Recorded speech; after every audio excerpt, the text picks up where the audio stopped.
over the last month that my order had been put in place, he exercised that time one time of the 2 weeks. One day, but then she told me I couldn't have her 3 of the 4 days, and I can only have her on Monday or another day because she's too busy. Or more on his car between driving, picking up, taking the child back to his residence. And then right now, every weekend he's putting about 400 miles time and stuff. We're simply just asking for overnights. I mean, I don't think that's excessive, but I have to know that he is capable of providing for her needs. We are taking up the matter of well, it started as a DCF case, I believe, but at any rate, Monica Ashdown versus Steven Gulick.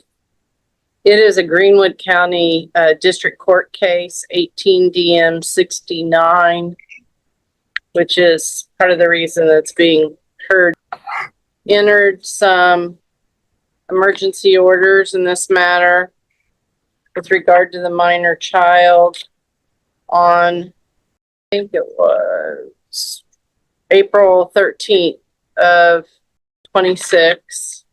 I have a lot of notes, 2 pages of notes by my AA on this case. And based on the motion to modify parenting time and notice of hearing that was sent to Mr. Gulick by the petitioner, they are both self-represented. Ms. Ashdown is representing herself. Mr. Gulick is currently representing himself. In 2018 DM 69, so this is not a new filing. Personal service was obtained, not just notice of hearing, which is sufficient. Personal service was obtained on March 19th of 26, advising that the motion had been filed and a notice of hearing with all of the Zoom information. It was originally scheduled as a Zoom hearing. The notice of hearing was filed in the court file on 3/13 of 26 at 8:14:08 a.m. By the petitioner. All of these records are a public record, which can be accessed through a portal or at the courthouse in Greenwood County. There's nothing concealed. It was also sent to the home, the known home address and work address of the respondent father. The motion to modify parenting time was filed on March 6th and an amended motion on March 11th, and a month later, the hearing was held. I started the hearing on time. The respondent never replied in writing in any form or fashion to the motion to modify, to the allegations in the motion to modify, to deny anything or enter an appearance. And then he did not show up at the hearing at the appropriate time. Now, he is so I granted it by default judgment, although I advised the petitioner mother that she needed to provide me with documentation from a therapist so that I had something substantive in my file with regard to the changes that I made at the time. But ordinarily, a default judgment, whatever a petitioner attorney or a petitioner asks for and prays for in their motion or their petition, by default, it's granted when the other party doesn't appear. But I went a step further and heard the allegations, considered them, and asked for documentation, which I have received from the child's therapist since then. I also ordered the petitioner to journalize the hearing, which is what parties are supposed to do when they're self-represented and there's no attorney, because that's what the attorneys do. When they prevail on a motion, they submit the order. I don't know too many courts where that isn't the case, in Kansas anyway. So I'm trying to look for this order though. I know it's in here. Yeah, it's pretty short. The order modifying parenting time was signed by me on April 13th. So it was submitted on April 13th and signed by me. And it is currently in effect.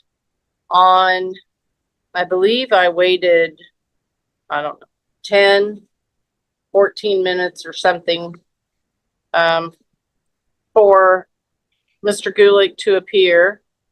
And I inquired of my AA, has he communicated with you, given you his email, told you that he's going to appear at the hearing, asked for anything additional with regard to the Zoom or the link? That is standard questions that I ask. Check with the clerk's office. Has anyone before now received anything?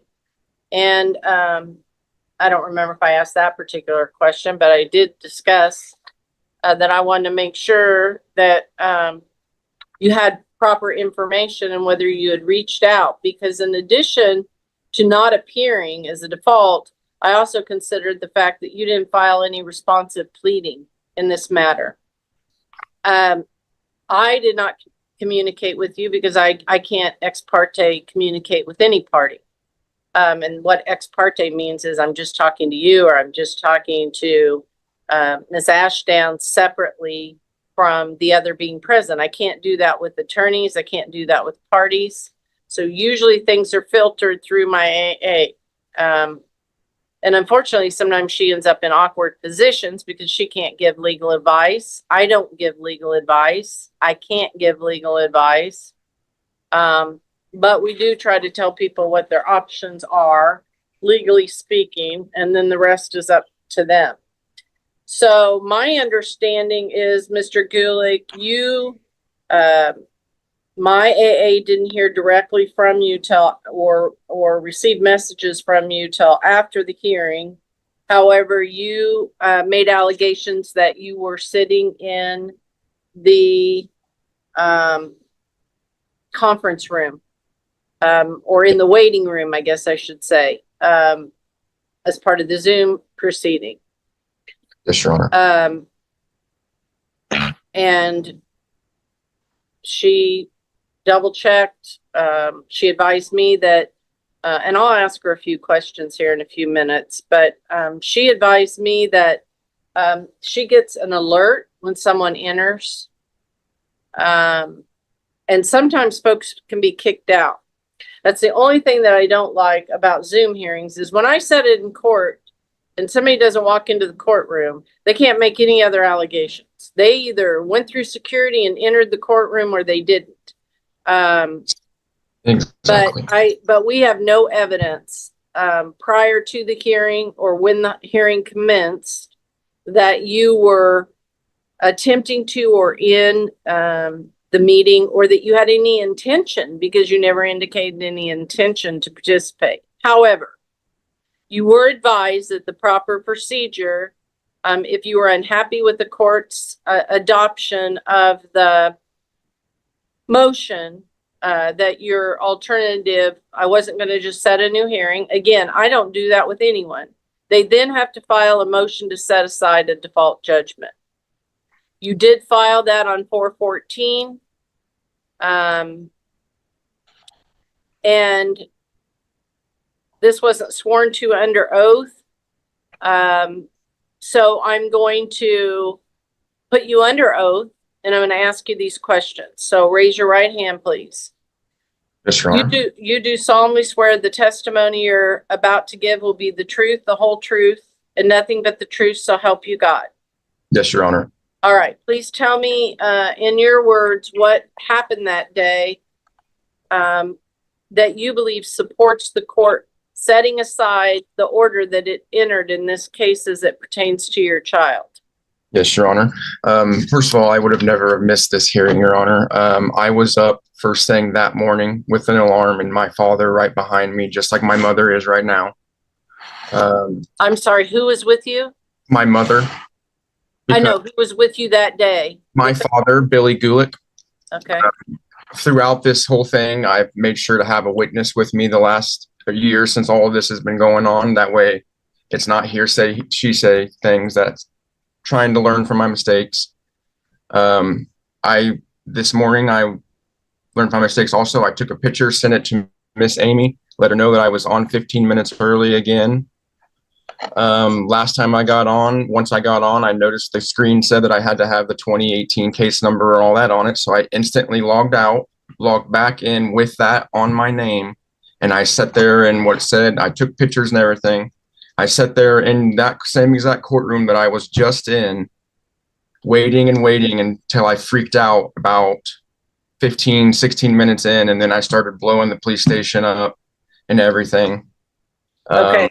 So do you have those pictures on your phone time-stamped or on your computer or on your iPad or something?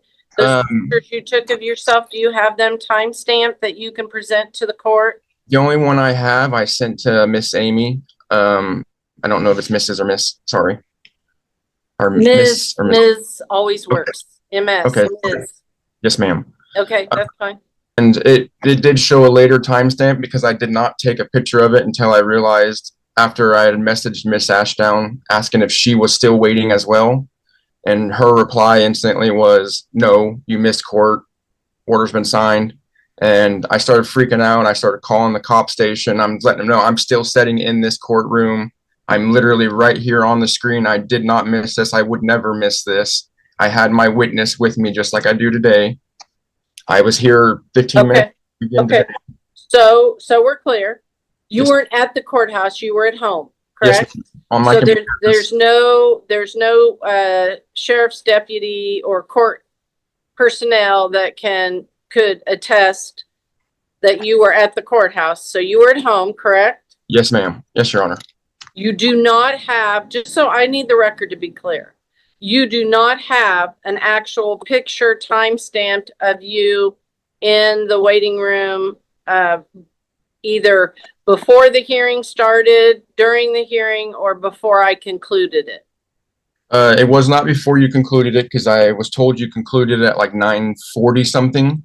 Yeah. I think the picture I sent was at 9:49. Okay.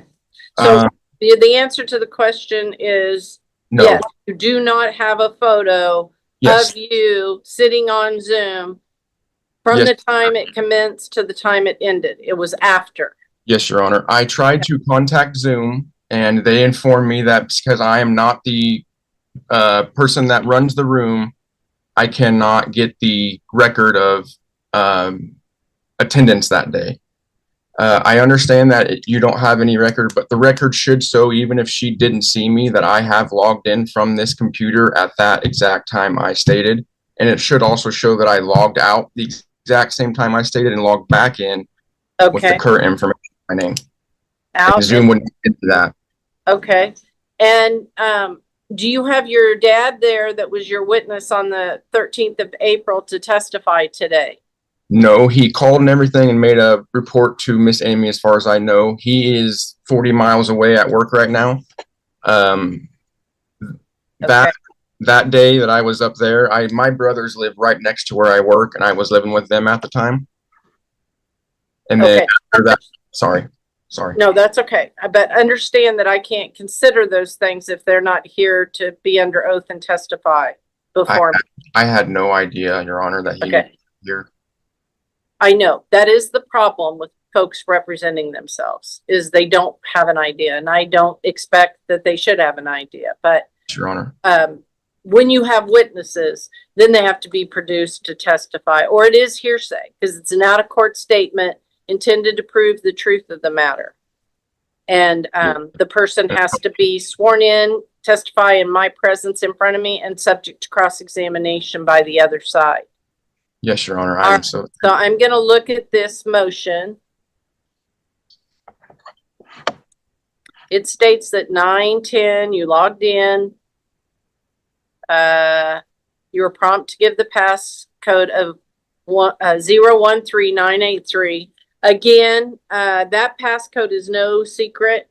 That is we don't like everyone to know our passcode because necessarily we don't, advertise how we do it. But, because people have gotten into court cases and posted things and done all kinds of, frankly, disgusting things to judges that are having hearings. But the truth is that we basically use one,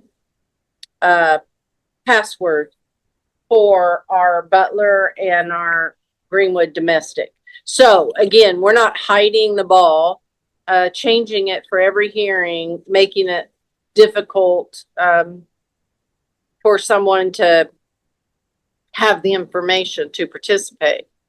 Yes, Your Honor. Okay, I read the cautions on the screen. I logged out. That is true. Part of the reason you have to input this information to participate is for that reason. Again, we've had people, I don't know what you call them, stalkers, I don't know what you call them, but we've had people who come in, we can't identify who they are, and they disrupt proceedings. So that's why that policy changed to, we want to know who you are. We want you to log in, tell us what case you're here on, and who you are before we put you in the hearing or the meeting. Yes, Your Honor. All right. So I'm just trying to explain to you, so you or people don't think that we're just making these things up to make it hard for people to have access to the courts. That's not the intention. Yes, Your Honor. All right. All right. And so you're asking the court to set aside its ruling and to give you a hearing on the motion to modify. Yes, Your Honor. Okay. Now, Ms. Beckman, I know I didn't prepare you for this, and I apologize, but I do, I've had to testify as a judge before. I've had to testify as a prosecutor. I don't like it at all. So I'm sure you don't like this, and I didn't subpoena you or forewarn you, but you've got a pretty lengthy notation and record of what transpired, and I know you have a habit of doing that in all cases. This isn't the first time that someone has said they tried to get in or get information and couldn't. I'd like it to be the last time, but I don't know that it will be.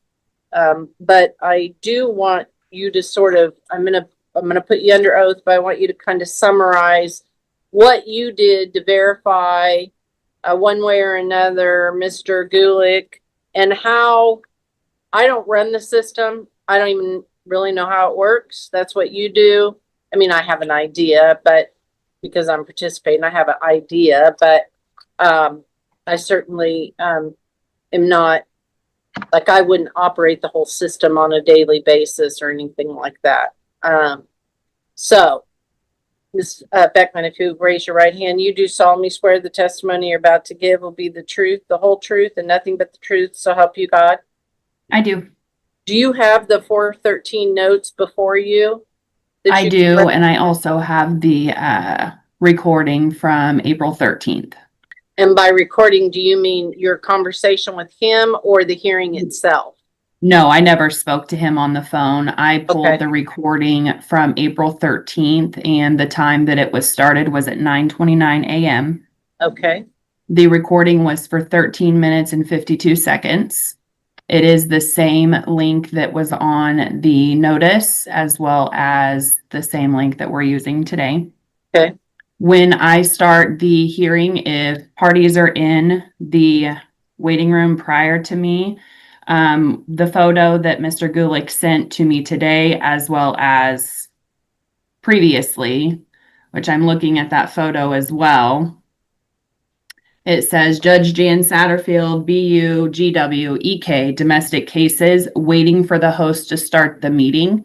That is an accurate photo of what it looks like for parties to enter the meeting or the waiting room prior to me starting the actual hearing. As soon as I start the hearing, they will immediately come into the waiting room. And there is a sound that sounds over my computer that sounds like a doorbell, and it goes off for each party that comes into the waiting room.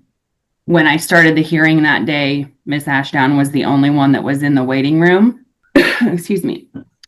The photo that I'm looking at from Mr. Gulick, it says Monday, April 13, and then there's a 10 for a time, and then it's cut off after that, which would have been after the meeting had concluded that day. Looking at the notes entered on 4/13,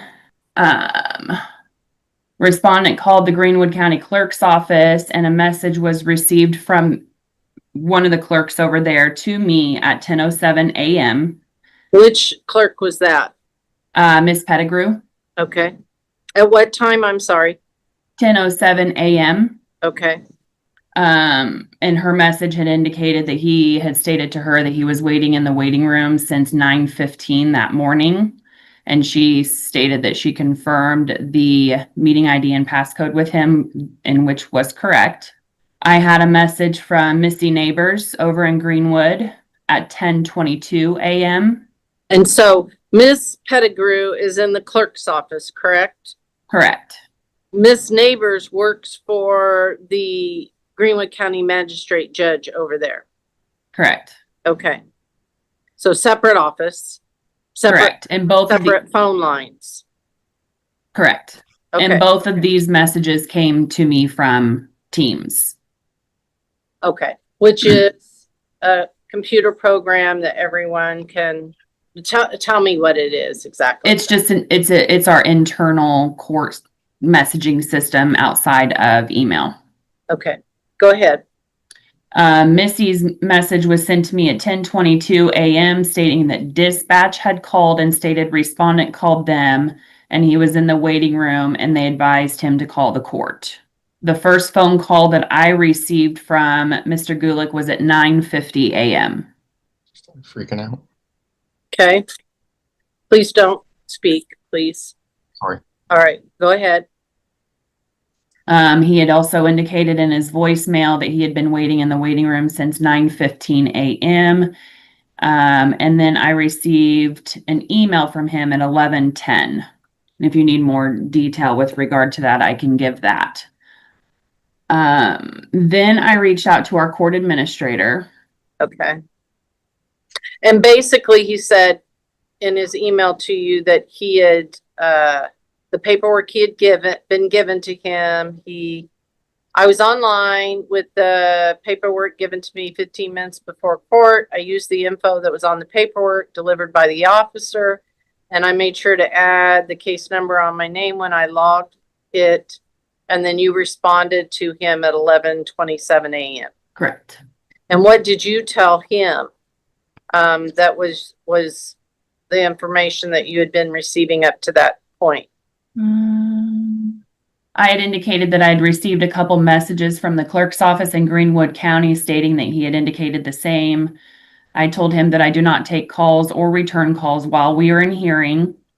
This hearing was started at 9:30, which it was started a minute prior to that. It was started at 9:29 according to our Zoom records.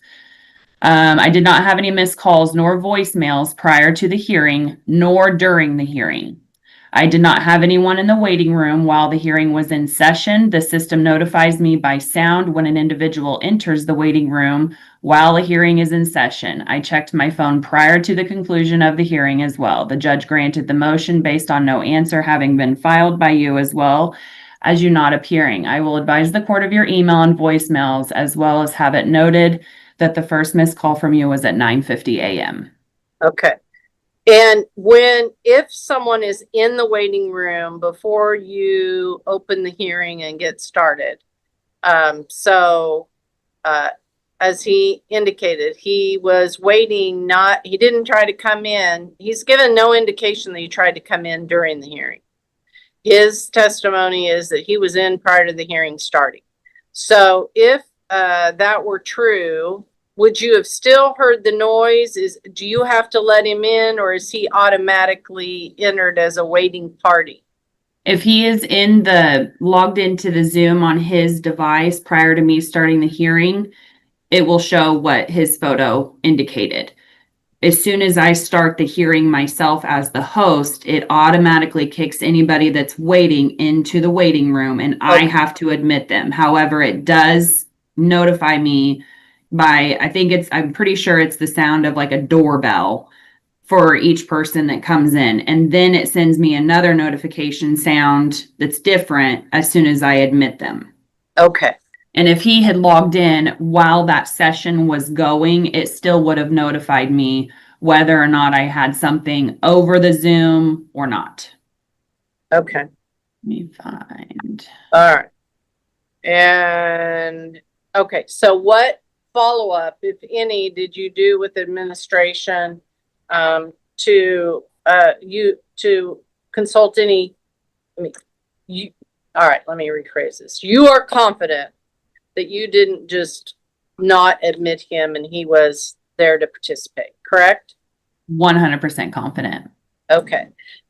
Then what did you do to verify with a third party outside source or attempt to get information with regard to the Zoom information that he stated he was unable to get?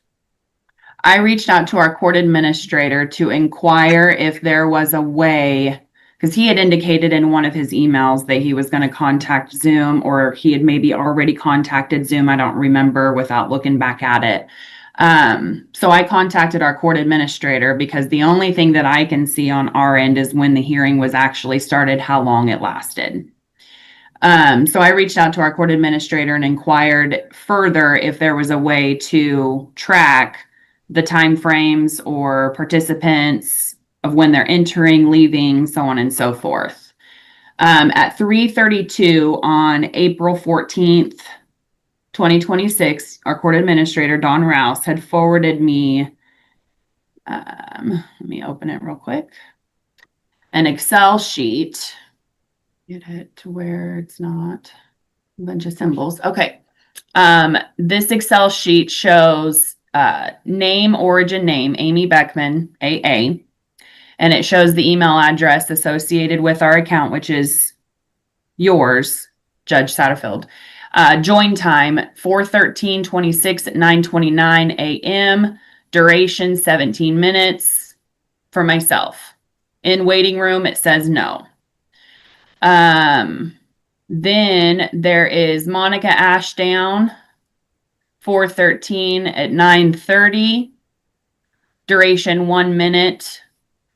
And then at 9:31, Monica Ashdown, 4/13 at 9:46 a.m. Duration that she was in the meeting was 16 minutes. And then it shows yourself, Jay Satterfield, 4/13 at 9:32 for 14 minutes. Those are the only participants that are in from the start of the hearing to the end of it. I responded to our court administrator at 3:35 and I inquired if there are parameters that can be entered beginning at 9 a.m. to 10 a.m. to cover the time frame that he had indicated that he logged in at 9:15 until following his first phone call to myself. She had indicated, no, it is by meeting. Then it lists those that hit the waiting room during that specific Zoom meeting. So in essence, the Excel sheet that she sent me is from the time that I started the hearing until the time that I ended the hearing. Okay. All right. And let's back up a little bit here. You did send email to Mr. Gulick at 12:10 p.m. So right after the lunch hour, that you would, as you indicated previously, advise the court, advise myself with regard to the matter, which you did again. Correct. And you advised me that at some point, maybe not this point, that you had told him what his options are, which is to file a motion to set aside the default judgment that I entered in the case. I believe he testified that he was blowing people up. Did you make any notes as to what all he was doing after he learned that the hearing had been concluded? Yes, I received a response from him at 12:33 after I had advised him. At 12:10, I said, I understand, and as I had indicated previously, I will advise as soon as I am able to speak with the judge regarding the matter. At 12:33, he had sent an email saying, yes, I am sorry for blowing you up. I wouldn't miss court for the world. Our daughter is my world and means everything to me.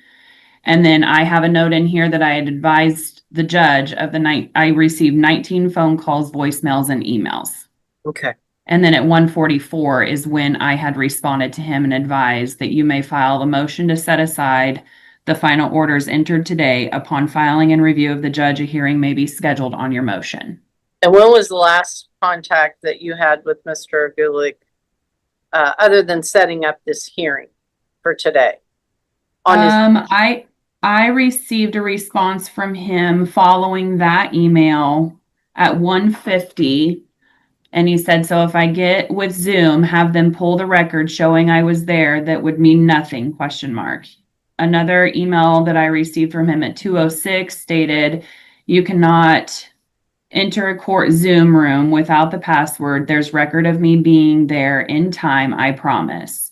I responded at 2:29 p.m. I said, Mr. Gulick, I do understand your frustration and apologize for the same. This hearing was started at 9:29 a.m. and was on the record for 13 minutes and 52 seconds. I have provided the judge's directive. If you wish to file a motion to set aside, please let me know when such has been completed, and I will provide to the court for review and scheduling. Thank you. Okay. And I believe that was my last communication with him that day at 2:29 p.m. Okay. Mr. Gulick, do you have any questions of this witness with regard to her testimony? No, Your Honor. Ms. Ashdown, please raise your right hand. You do solemnly swear the testimony you're about to give will be the truth, the whole truth, and nothing but the truth, so help you God. Yes, Your Honor. All right. I don't want to go over any discussions you may have had with him about the motion, even prior to the motion, because I have sufficient evidence in my file to take judicial notice of that you gave him proper notice of the hearing and that you sent him the motion. And he does not dispute that he had the information. He had the date, time of hearing. He had the Zoom information. He understood that the hearing was by Zoom. So there's really no dispute about that. So all I want to ask you about is either during the hearing, after the hearing, at any time, did you get contacted by him with regard to the hearing? Yes, it was after the hearing had already concluded. It was, I want to say, a little after at least 9:50. I had received a message on Our Family Wizard, and he had asked me if something along the lines of if Zoom had me waiting. And I said, no, you missed the hearing. The order will be filed this week. And then I honestly, I can't remember what he said after that. He was, as he, in his own words, kind of blowing me up. Not so much message after message, just that I was there, I wouldn't miss this type thing. And I can't advise him on what to do. I don't know what to tell him what to do in this situation. So a lot of those messages just went unanswered because it's not pertaining directly to our daughter. It was pertaining to this court case, and he missed it for whatever reason. That's beyond me. Okay. So just so we're clear, Our Family Wizard is what? That is the parenting app that we use to communicate. And we have an order from the court for that as well. Just because it's been so hard to keep a consistent communication base with Mr. Gulick. I wanted to have one space where it would always be, and where if we needed to, the court could access that. Okay. Well, actually, I don't have all your password. I can't access it, but you can produce it for me. Yes. And it is commonly used in Sedgwick County and some in Butler and a little bit in Greenwood County too. It is something that can be monitored. And And I also think even perhaps it's monitored enough by the company that if there was, not 100% sure on this, but I think if there was threats made or something very disturbing or alarming, that they could notify the court. But otherwise, it is information you have to retrieve, but it is documented.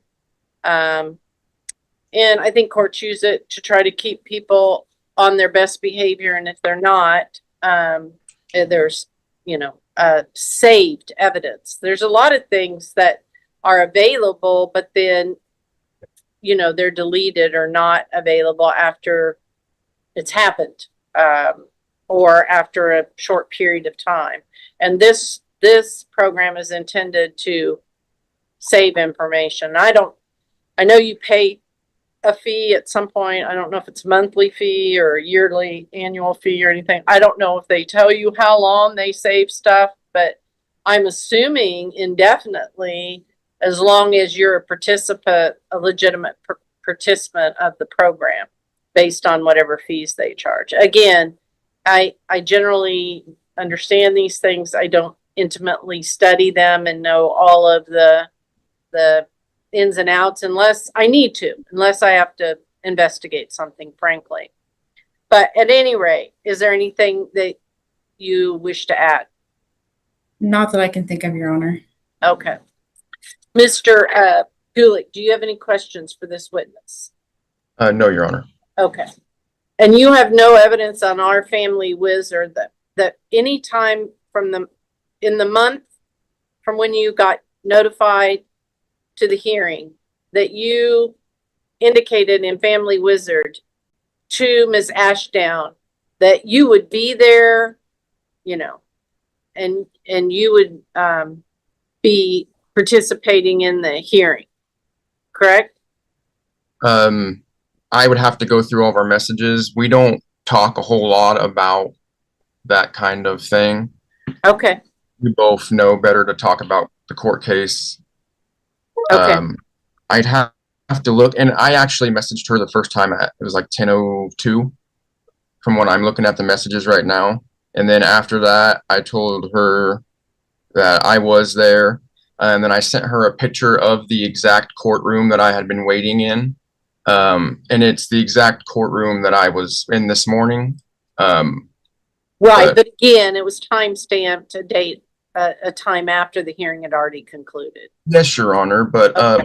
being in I understand, but you gotta be clear. There is a difference. If you had, if you were sitting in there, where are they?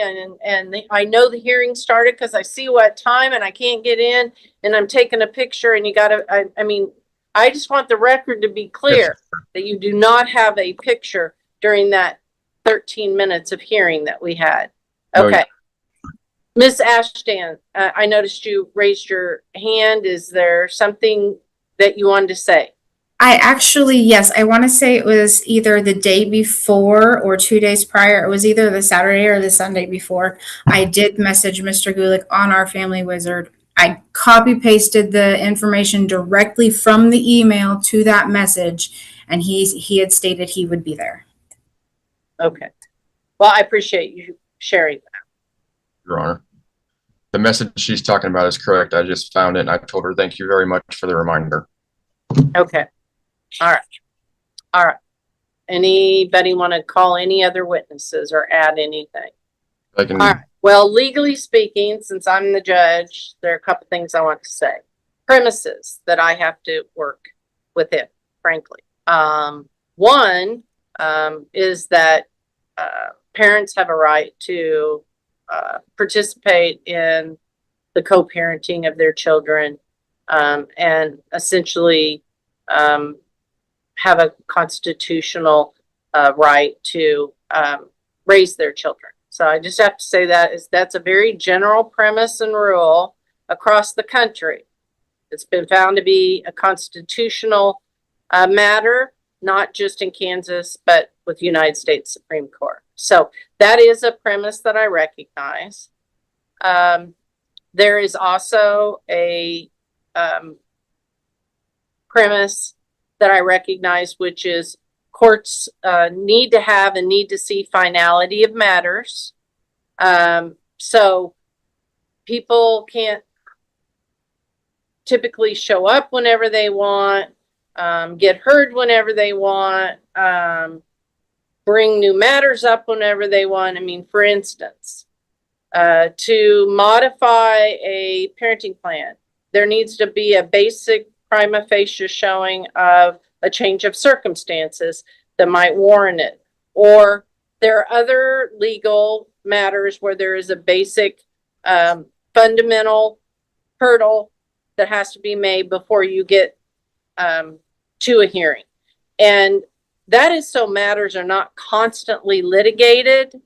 And the courts have found that with custody litigation by and large is not in the best interests of children, because children feel the stress. There's generally things that happen. There's just a common position across, I think the country probably, but certainly within this state, that domestic cases, it does not benefit being in and out of court constantly as it pertains to children in domestic cases. The last provision that is a principle for the court to consider, frankly, is that the courts have found that it is not preferred that district judges, tribunals make decisions based on default. In other words, it is preferred under the law that matters be heard on their substance, on their merits, and not because one party did or didn't show up, which is why often with certain things like divorce decrees and that kind of thing, if someone doesn't answer, doesn't participate, they can come in within a year and ask if they have a good faith showing and cause for it to be set aside. And that's a reason I would prefer not to find those, because I think that there needs to be finality to proceedings, specifically as it pertains to children. And that's why adoptions have certain principles that make it final, that it can't be set aside without greater showings than just, hey, I didn't get good notice. That's usually one reason you can set it aside. I don't think there's any issue about notice here. I frankly really have no doubt that for whatever reason, you were not logging in during the period of time from the commencement to the end of the proceeding. Maybe, I don't know if you entered very early and just sat out in space somewhere before the meeting started and people were let in. I don't believe that, but I don't believe that you were logging in and out during our proceeding and it went unnoticed. I do not find that. I do not believe that. Now, based on the premises that I've stated, the question is what premise does the court put more emphasis on in terms of either granting or not granting the motion to set aside? And additionally, I have to note on the record that custody cases involving children are always ongoing for the minority of the children. So until they're 18 or jurisdictions changed, even if there's a judge change, it stays in Greenwood County District Court where it was filed, unless certain factors are presented that the case gets moved to some other jurisdiction. And essentially that requires an agreement or both parties to move out of the state. I mean, it stays within the state. And if one person remained in the county, it would stay, unless there was some consideration by the judge that it was inconvenient. I mean, then you can be changed from county to county. But essentially, again, we covered the 13th Judicial District, and These matters are continuous in nature for a judge in this district until the child's 18, unless the case gets moved out of the district for legal reasons. So, I guess what I'm saying, Mr. Gulick, is that even though the court has entered the order modifying parenting time, which I'm not going to suggest that that doesn't have a significant impact on you and your parenting time to some degree, you could file a motion to modify the parenting time after and put in your motion what you believe supports a modification either back to the parenting plan that you had previously or even extends your parenting time. I'm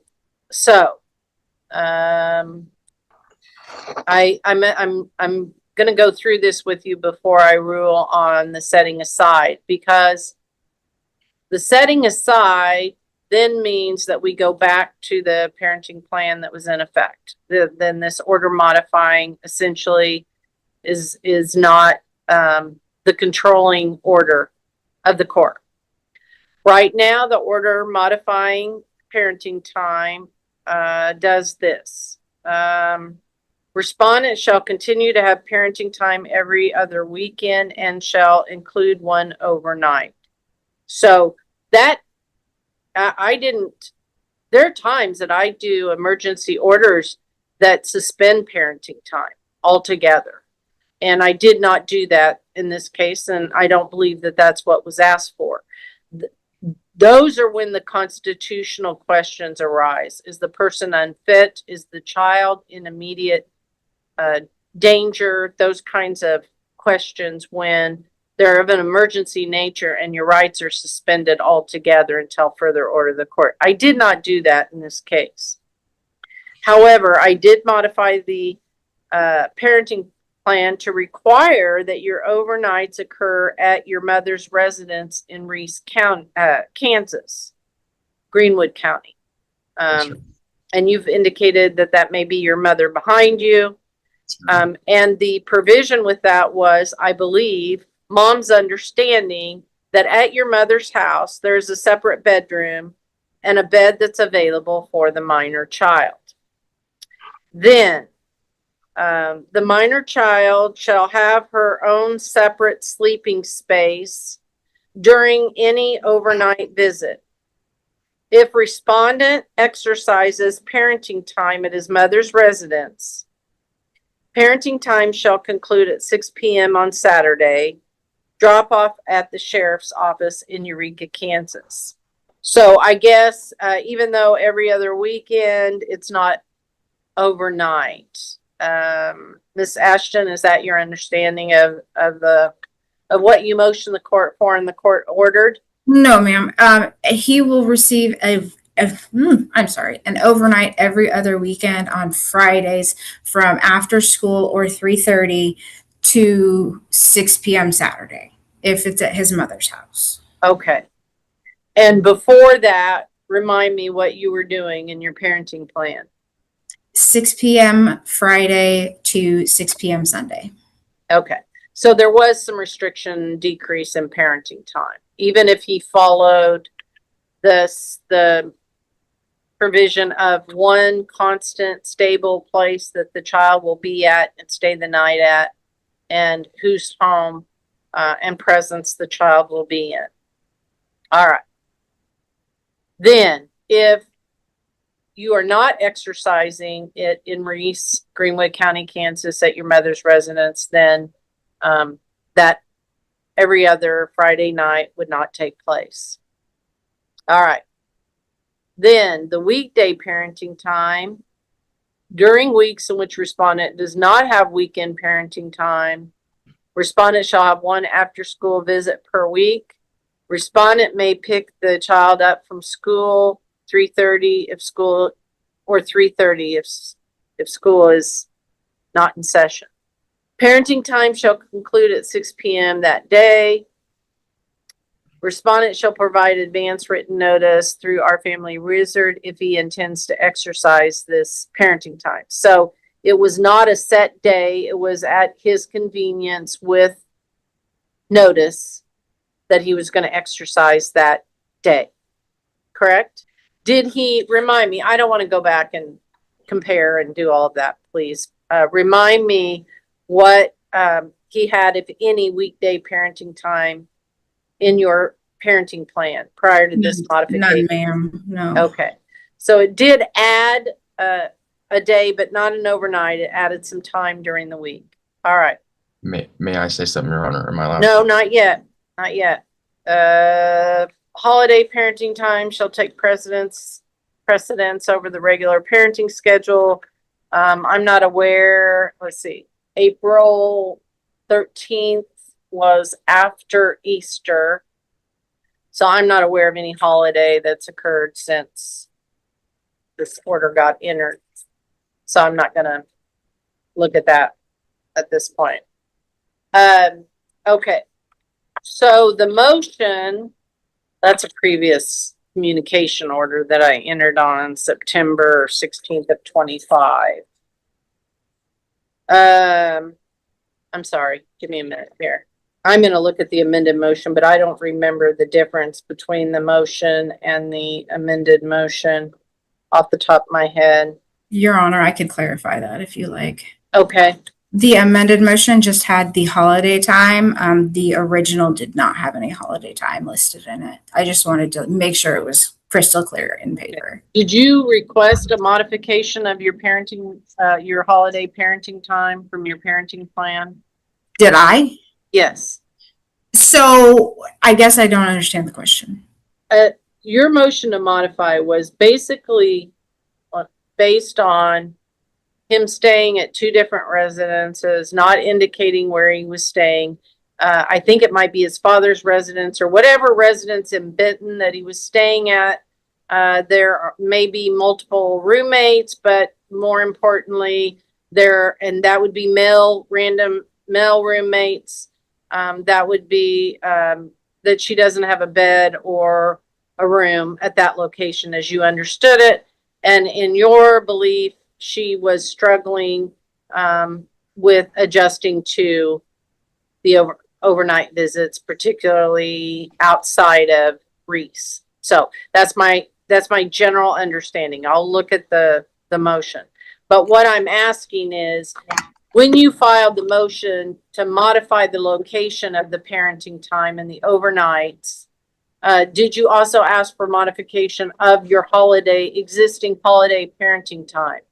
That's what the amended motion was for, was adding that parenting time or the holiday parenting time. Okay, so you had no holiday parenting plan before then. Originally, according to the very first parenting plan, we are set on some judicial calendar. But for the most part, we pretty much work together on the parenting time around holidays, which is how I basically kind of outlined the parenting time. Okay, so you wanted some set holiday time. All right, which is preferred, especially if there are communication or co-parenting issues.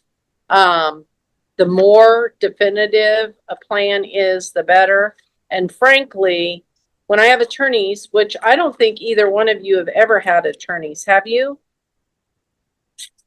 I had used Kansas Legal Services at the very, very beginning of this. Okay, I now see that. I'm sorry.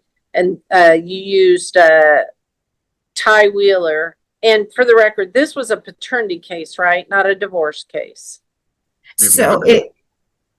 We've never been married. No, it started out as like a DCF assistance type situation. Yes, ma'am. Right. That was filed in Greenwood to get him to acknowledge paternity and get child support because for whatever reason you had assigned your rights to the state in order to help get insurance or whatever you needed for yourself and or the child or both. Okay, so they filed an action against him, and you got Ty Wheeler of Kansas Legal Services of Emporia, who helped journalize the parenting time, because actually, when DCF generally files cases, all they're interested in is getting money. They aren't involved or interested in helping with parenting plans or best interest of the child or anything else. They're collecting money because, again, generally they're providing some kind of assistance to the family or the mom or the child or what have you. All right. And remind me, there's very few documents that have child information, unfortunately, and it's very limited information.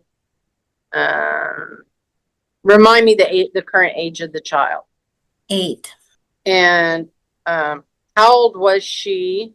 It's a she, a female child. How old was the child when the action started? I guess 8 years ago. Yeah, she was fairly young. Okay. And when was the okay. And so that was a graduated parenting plan because of the age of the child.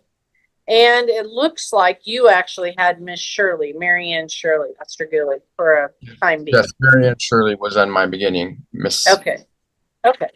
And you have had, and so there was a parenting plan that arose out of that initially. And then there were various child support orders and modifications through the child support hearing officer, not through me. All right.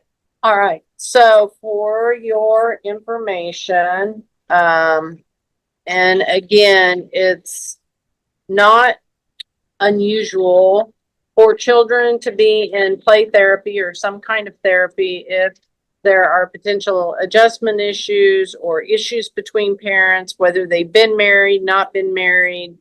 And I'll be honest as well.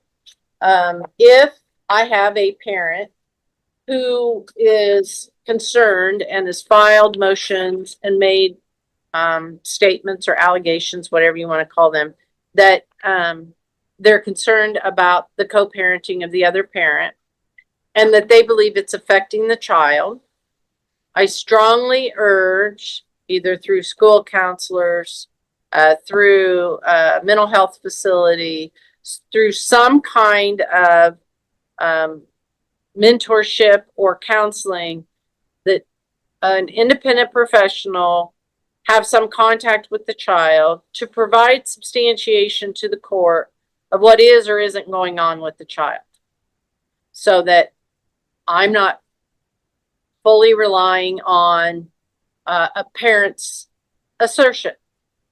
And so I do believe that because the motion indicated that the way you were handling your parenting time, Mr. Gulick, frankly, was negatively impacting the child, and that there were concerns, because there is a general proposition that children should have stability, consistency, and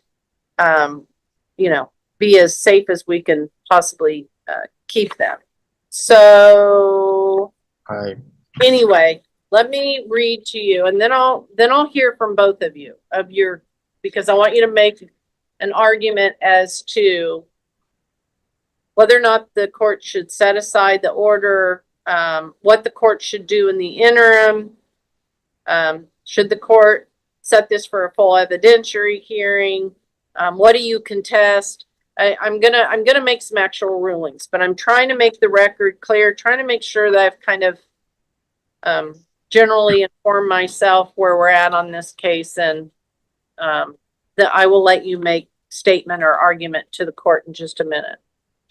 All right, so what I received, which you may or may not have, I don't know. We're usually pretty careful about forwarding information from psychologists, from drug treatment facilities, that kind of thing.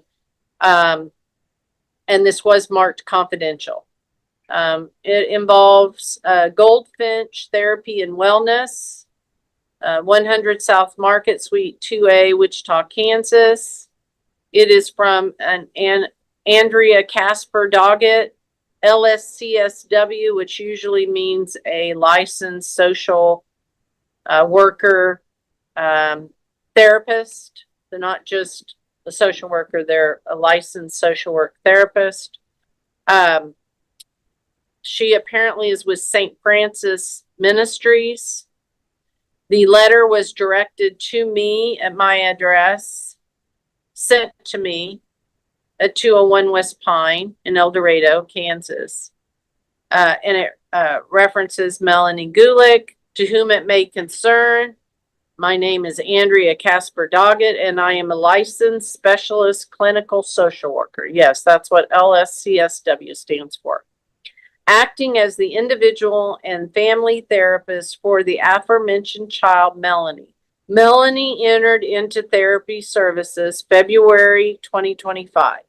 I am writing at the request of the mother, Ms. Monica Ashdown, regarding the co-parenting and custody of Melanie.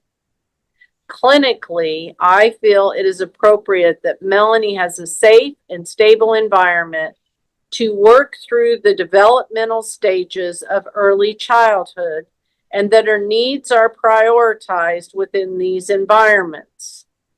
This would include housing that is consistent and includes her own bed and independent space.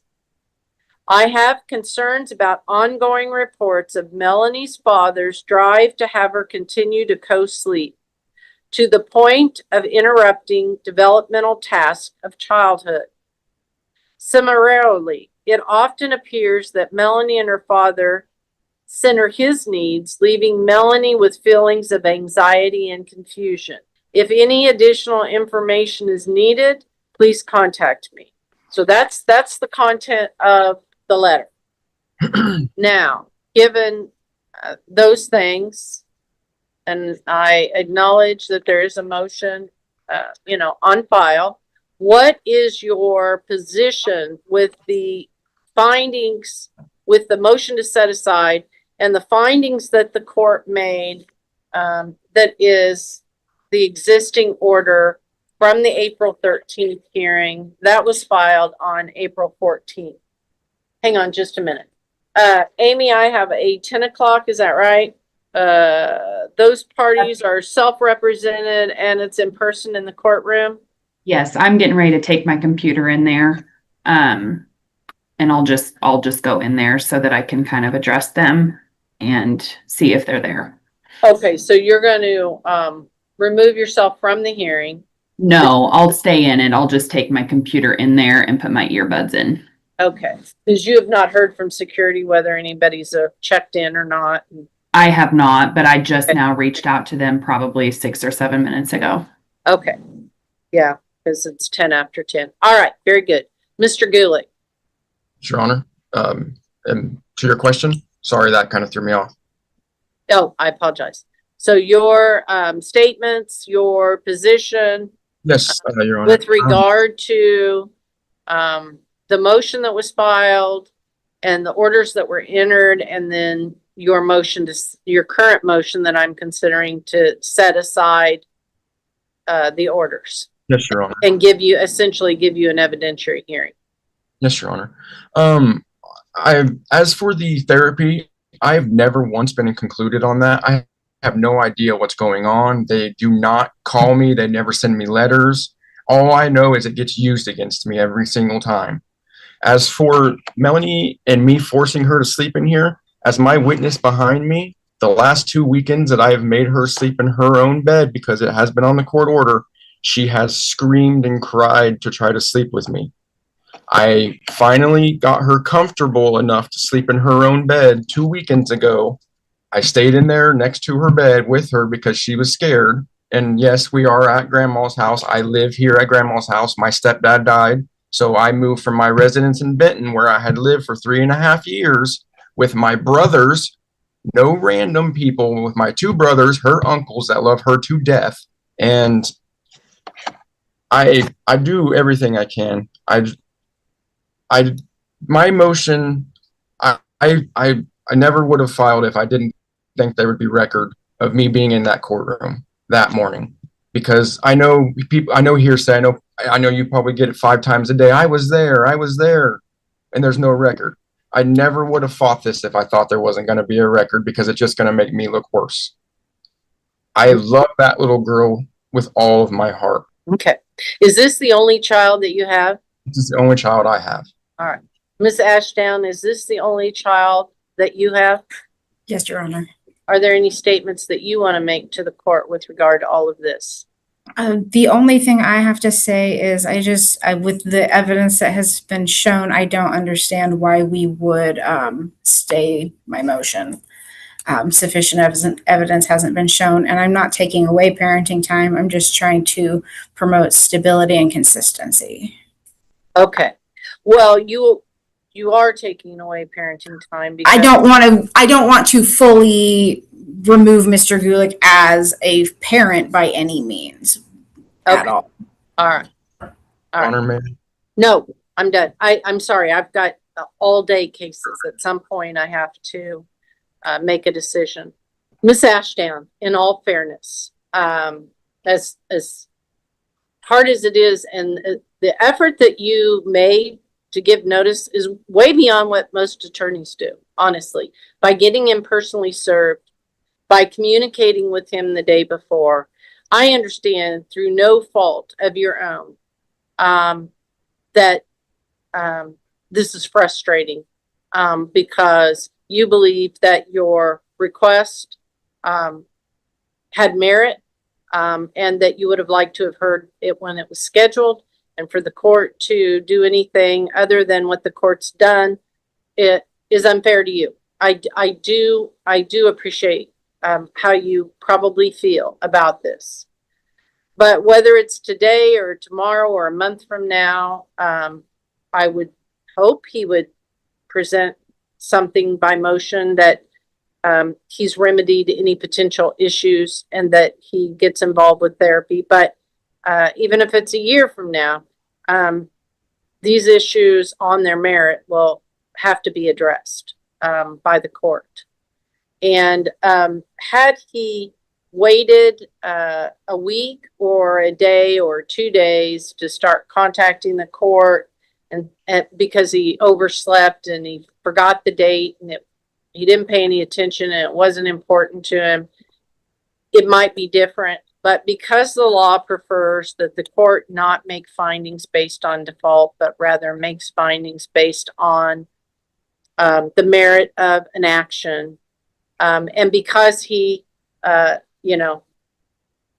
within the hour, whether it was because you notified him or he inquired what happened at the hearing, I'm not sure. I don't believe that he was, during the hearing, trying to participate in the hearing that he was unable to participate in. I do not believe that. But be that as it may, I do believe I should set aside the motion based on complete default, just adopting everything based on default. However, so I am setting aside the order as it appeared as a default order. However, Mr. Gulick, now that I've received a letter from the therapist and the child's in the with the therapist, and the child is 8, not 8 months, not 2 years, the child is 8. Some children are going through puberty as early as 8, 9, and 10 years old. It's amazing to me, but there are plenty of young girls who are going through puberty at 10 years old. Given her age, and given the statements of the therapist, I do believe that there's cause for the court to intervene and modify your parenting plan. Now, I will give you a full evidentiary hearing to revert back or to listen to any additional findings that you think the court shouldn't have made or should make in this matter. But even though I'm setting aside the order, based on what I know today, I am going to enter an order, and I'm going to call it temporary in nature because it's based on circumstances that were of immediate need to address as far as I understood it. I am going to require that your weekend visitations be at your mother, and that you continue to work with your child to feel safe and able to sleep in her own space and develop as an independent child.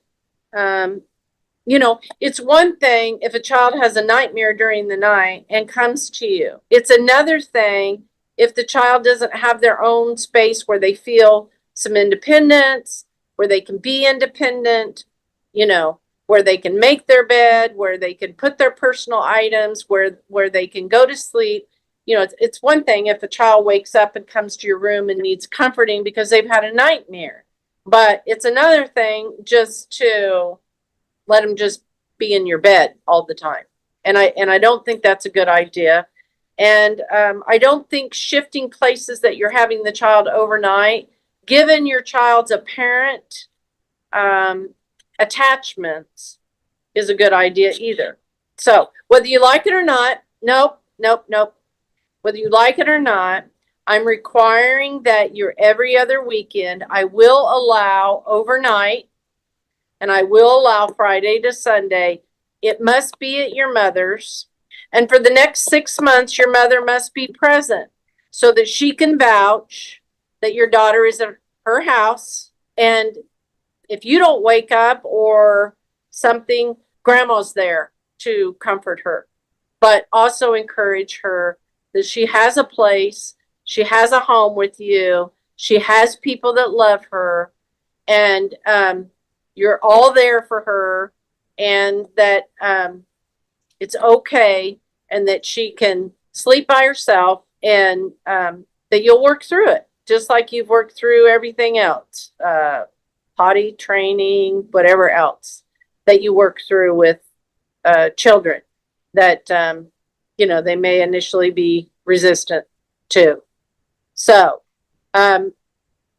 Ms. Ashdown, you, if I haven't let you respond to this, but you must make sure that this therapist has all of Mr. Gulick's information and that she has consent to converse with him and that he's allowed to be involved.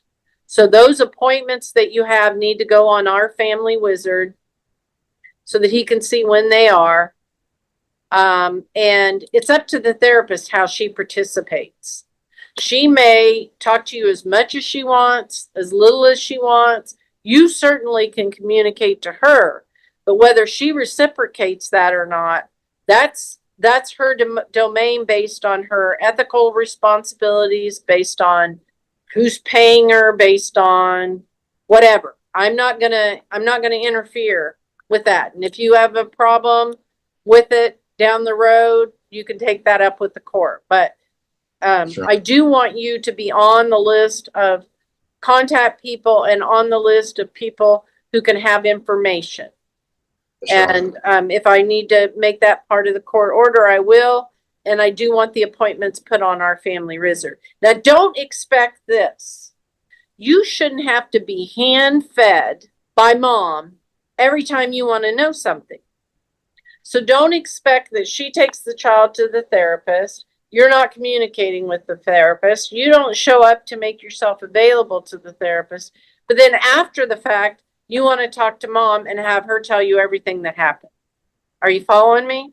Yes, Your Honor. Okay. All right. So, you did not have the one night a week prior.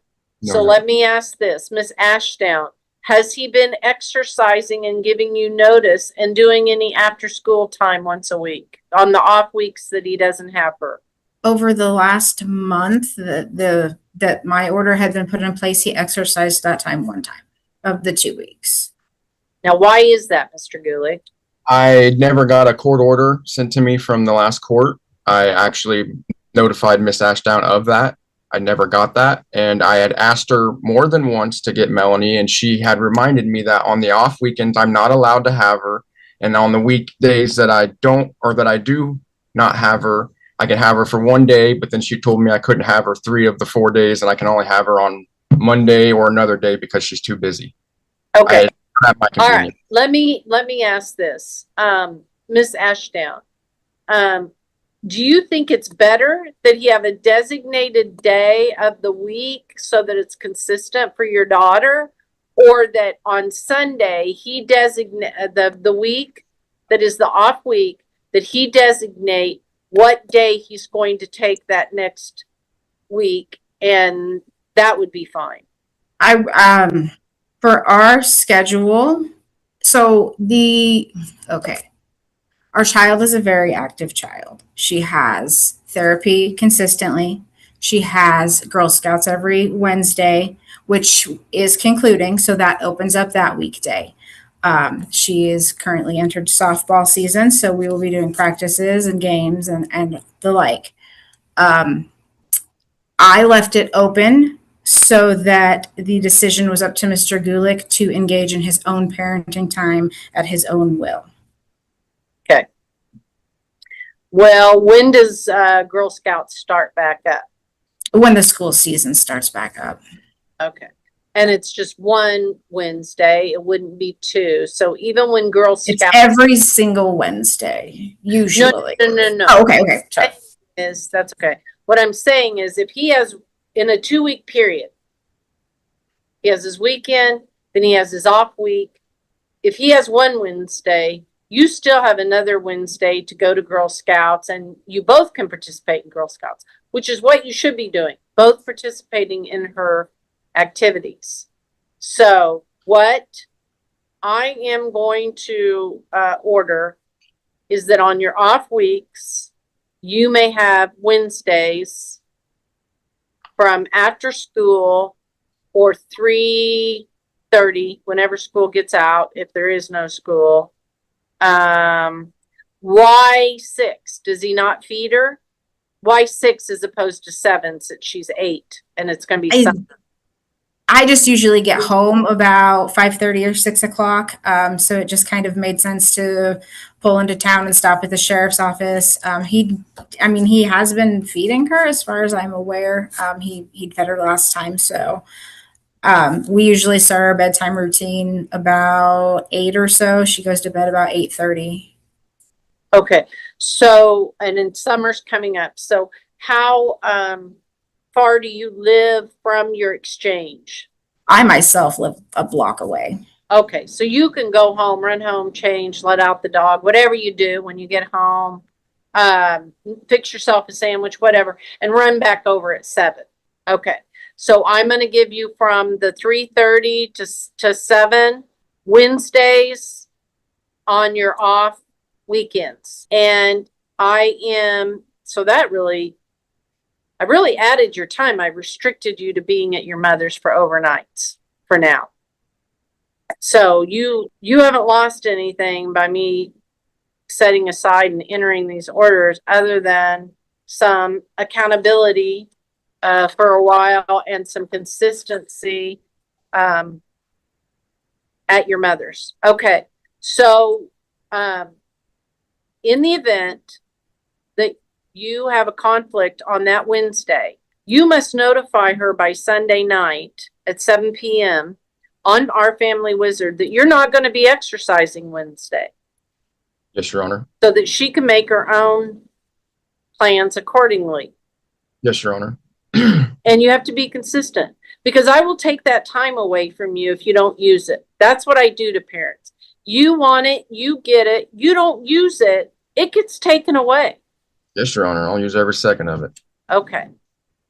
And then that gives you, when Girl Scouts start up, that gives you an opportunity to take her to Girl Scouts, meet her little girlfriends, volunteer, bring some crafts, whatever, to stay connected. So I've given you that opportunity. I've given you opportunity to connect with the therapist. She's going to provide you with the softball schedule. You can go to practices. You can go to the games. You have all that. Sure. And any other thing you can, it's always open to amicable agreements. However, I don't allow for people to pester. intimidate, bombard any of that with the other parent, which is why I prefer to have particular days. I prefer to have particular time so that parents aren't constantly trying to change things with each other and renegotiate, and because it can lead to arguments, friction, tension, and all the things that we don't want when people are co-parenting. Yes, Your Honor. All right. Now, this plan, I'm going to enter it as an order. I'm not going to call it a temporary order. It is an order. I set aside the original order. I modified the original order. I put the original order in to place. Ms. Ashdown, you're not his attorney. You aren't his mother.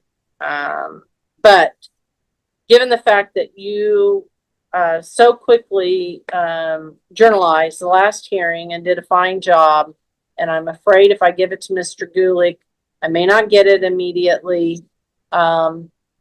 Would you be willing to journalize the order of a court today? All right, then send it to him. Just to clarify, that was Sure. Friday to Sunday, 6 to 6, correct? The same time, the same schedule you had before I modified it. Yeah. Okay. Yeah. So Can we I'm keep just reinstating. can we keep pickup drop-offs at the sheriff's office? Yes, everything stays the same. I'm adding the requirement that grandma, I assume she stays the night at the house, but it be at grandma's house and there be a bedroom and a bed and a designated place and consistency. Grandma, I'm not going to hear from you today. I'm sorry. Unless it affects the health or welfare of the child to the extreme extent that you think I need to know it right at this minute, I've got to conclude this hearing. Now, I'm not making this a temporary order, but I am going to make a finding that it is for consideration for modification for two reasons. One is if mom wants a full evidentiary hearing on this matter in person, witnesses, she can call all the witnesses she wants to. She can present a full case. You have to present a full case, and you want a full evidentiary hearing on the matter. Then that can be requested. Or we go 6 or so months out and you want to file to make a minor modification of, hey, my mom goes on vacation on these days. She's not always here. I want to be able to take a trip, whatever, that I will not require that either one of you show a material change in circumstances to modify the order. Are you following me? Because orders require something more than just a parent wanting to change something, to have a hearing, to do modifications. I am going to allow you to have a hearing before me without filing a modification fee and without proving to me that you have a legal basis to have a motion and a hearing for the next 6 months for those reasons only. Yes, Your Honor. If you want anything else, then you have to go through all the, if you want to make other major modifications to the original parenting plan or the parenting plan that I've adopted, then it will require that you meet the legal standards of material change of circumstances and that threshold. The only other matter is if you have disagreement with what's been set out as an actual holiday parenting schedule, I need that in the next 14 days. Sure. So Ms. Ashton will send you the proposed journal entry from today's hearing and my findings for you to review and sign. She will file them with the court under a Rule 170, which means I have sent this to the other side. This is what I'm proposing. It will be filed without his signature if he doesn't either sign it and agree to it and have it filed, or object within 14 days to what's in it. The only thing you can object to is if you think her order doesn't properly state or summarize what happened at this hearing and my rulings. Again, attorneys do this. This is used. It's done. That's why it's an adopted Supreme Court rule. But I want it's sent to you if you think that there's something that's missing that you can just, again, communicate through the methods that have been authorized, but you want to say, hey, I thought it was this time, not that time, or whatever. And then if she doesn't agree, oh yeah, that's what the judge said, then you have to file an objection within 14 days. Or if you don't sign it, which is what I prefer, is to be signed by both parties and filed with the court, then if you don't sign it and you don't have objections in 14 days, then I'm going to adopt it as is. Yes, Unless I see something glaring that I know there's no way I ordered it. Okay? Yes. All right. I've tried to explain to you as much as I can. I've given my rulings. I think there's enough finality to it if you wanted to appeal my rulings to the Court of Appeals in Topeka, that you have 30 days to do that. But otherwise, I think for now we're adjourned, and I'm not going to schedule another hearing at this point. Okay? Yes, Your Honor. All right. Thank you for your time. If there's nothing further, we are adjourned. We're going to go on the record in it's state of Kansas, but it's essentially Monica Ashdown versus Steven Gulick at this point with regard to custodial, not really even custodial issues, but parenting time issues. And both parties have now retained counsel. Let me look here. So I don't know, on the heading, I'm just checking this stuff. When you entered your appearance, Mr. Andrews, for Monica Ashdown, you had this listed as State of Kansas, XREL, Secretary Department for Children and Families versus Stephen A. Gulick and Monica J. Ashdown, and you entered your appearance on behalf of respondent Monica Ashdown. When we've sent some stuff out, notice regarding evidence submission, etc., we've titled it Monica Ashdown versus Steven Gulick, petitioner respondent. When Mr. McClendon entered, he just put State of Kansas, Department for Children and Families versus Steven Gulick, and entered his appearance for respondent. When they pro se filed stuff, it was Steven Gulick versus Monica Ashdown. I think it was very confusing, but looking back on the original pleadings that were filed, it looks like the case was originally captioned State of Kansas, XREL Secretary Department for Children and Families as petitioner versus Stephen A. Gulick and Monica J. Ashdown respondents. And so, honestly, both Mr. Gulick and Ms. Ashdown are listed as respondents, even though DCF's not really involved anymore to be the petitioner. So it does make things somewhat confusing.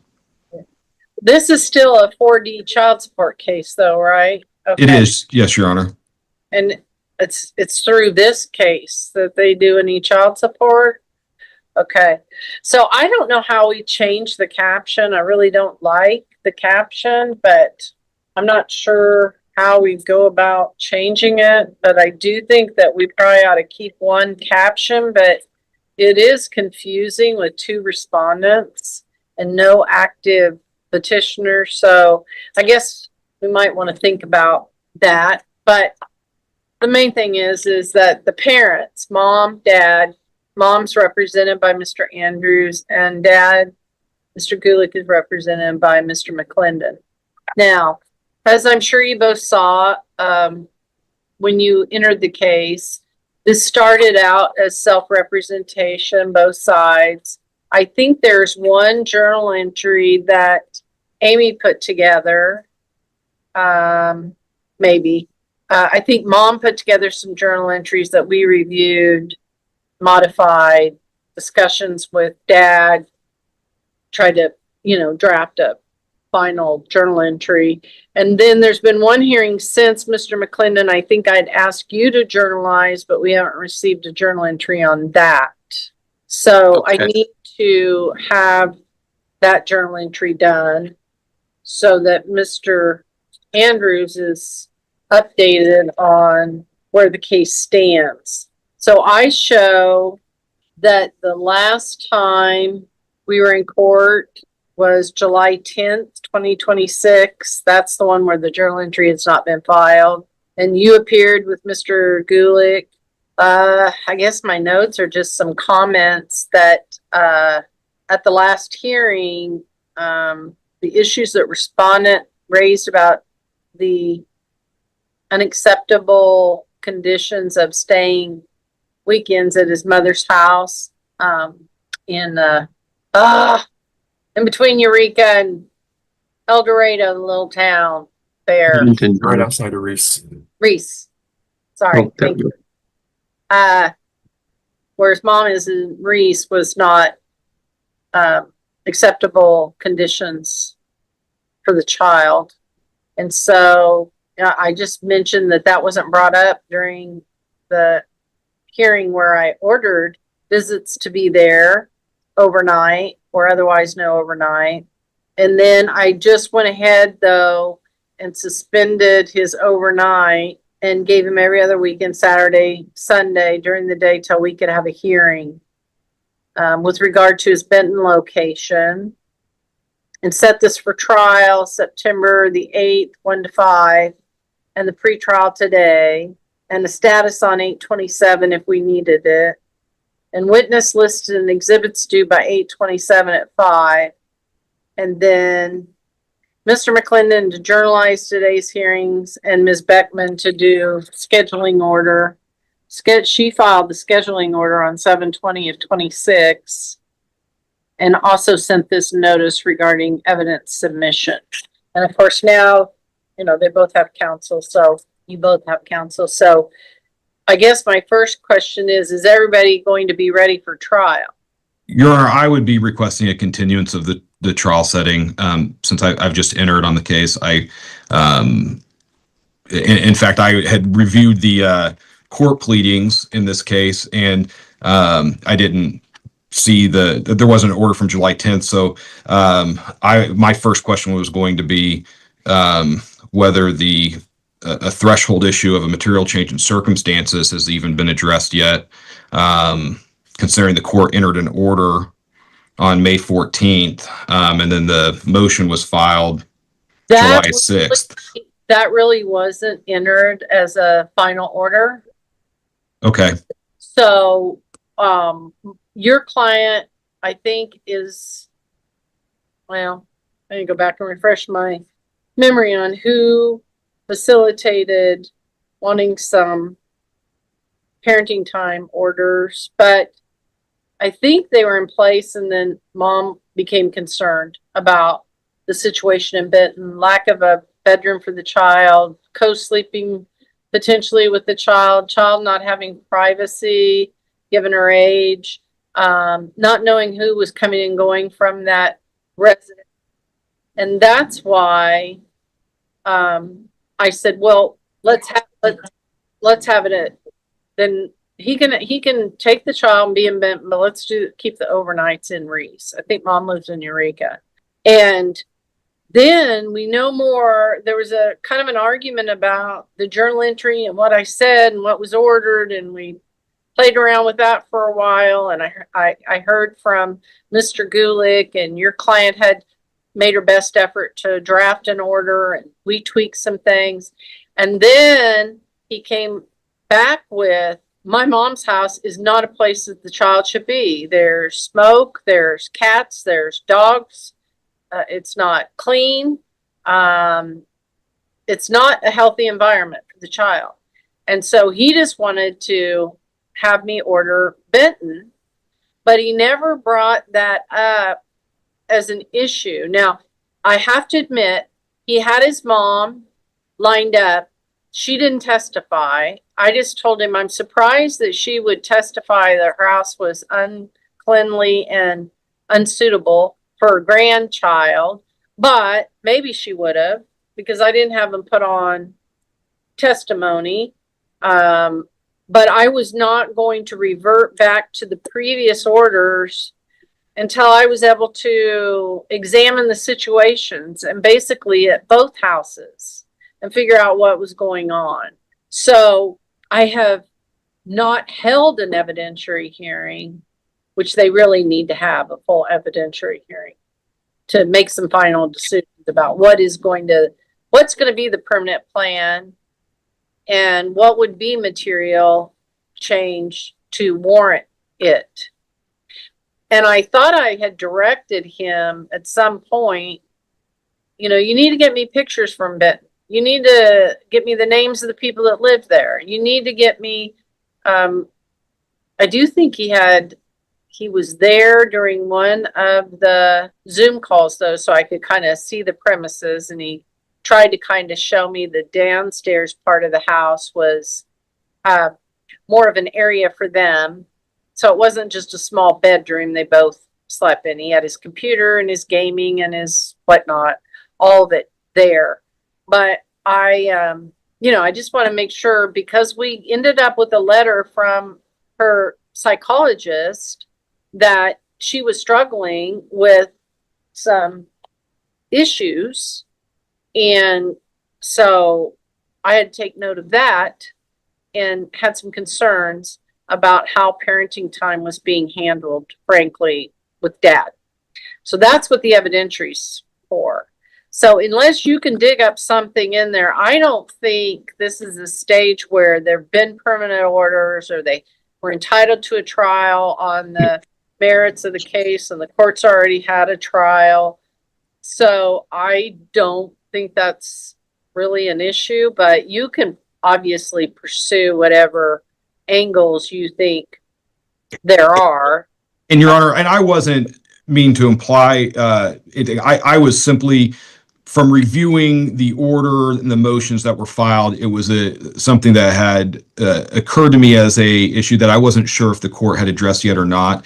And so I just was raising that more of a threshold issue as to whether that is something that needs to be addressed. Yeah. But with regard to the evidentiary hearing, I'm asking if we could continue it out for approximately 30 days to give me the opportunity to be prepared for that evidentiary hearing. It sounds as though the court had a number of things that Your Honor would be looking for from Mr. Gulick's residence. And I would say that if Mr. McClendon can provide that stuff to me, it's always a possibility as well that we'll be able to work out an agreement between now and then. But I obviously haven't seen any of that yet to be able to even say if that's a possibility or not. Okay. My question would be, Mr. McClendon, is your client exercising the visitation that he does have that was awarded? Yes, Your Honor, and that'd be one of our basis for objecting to the continuances.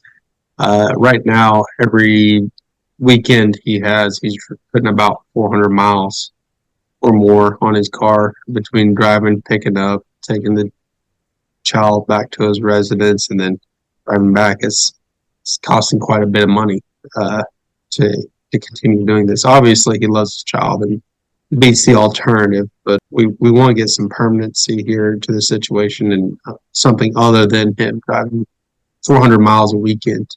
Gotcha. Is there any way, if I do grant a continuance, that the parties could meet in El Dorado for the exchanges, like at the Judicial Center or something like that? Would end up having to meet earlier because after I drop Melanie off with Mr. Gulick, I go to work at my second job. Can I ask where that is? You don't have to tell me the name or anything, but where's it located? It's in Eureka.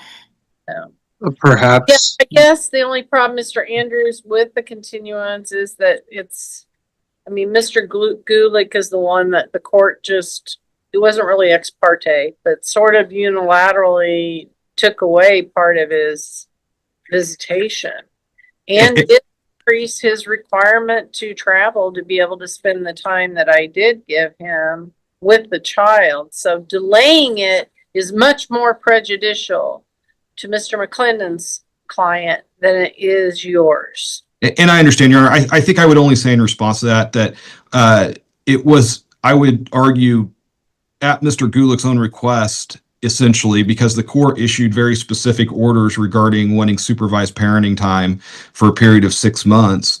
Mr. Gulick asked the court to essentially change who was supervising that parenting time from his mother, but never provided an alternative. Instead, was just simply asking the court to reverse the orders regarding 6 months of supervised parenting time without providing any reason other than just objections to who was supervising it. So it's a situation, I would argue, that's of his own making when he waited until after the court had issued the ruling regarding the supervised parenting time with his mother to then say that it's not an appropriate place, hoping to effectively force the court's hands to reverse what I can only assume was valid orders regarding the requirement for that 6 months of supervised parenting time. If Mr. Gulick had presented an alternative option for that supervised parenting time, I think we'd be in a different situation where we wouldn't necessarily be looking at restricting his parenting time or limiting it or increasing his transportation. But as far as I know, he still has not done so. may I repeat that, Your Honor? Hold on just a minute. Is the child 8? Yes, Your Honor. So still relatively young. Big difference between an 8-year-old child and 14-year-old child. And so she's probably in 3rd grade this year? You just started today in 3rd grade. Yes, Your Honor. Okay. And this therapist from Goldfinch, Ms. Andrea Casper Doggett, LSCSW. She is with St. Francis Ministries. She entered therapy February of 25.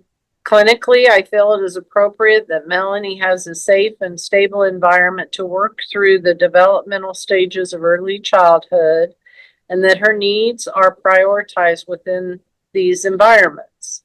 This would include housing that is consistent, includes her own bed and independent space.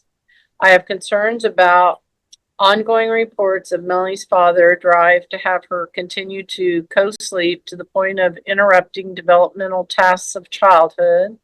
Similarly, it often appears that Melanie and her father center his needs, leaving Melanie with feelings of anxiety and confusion.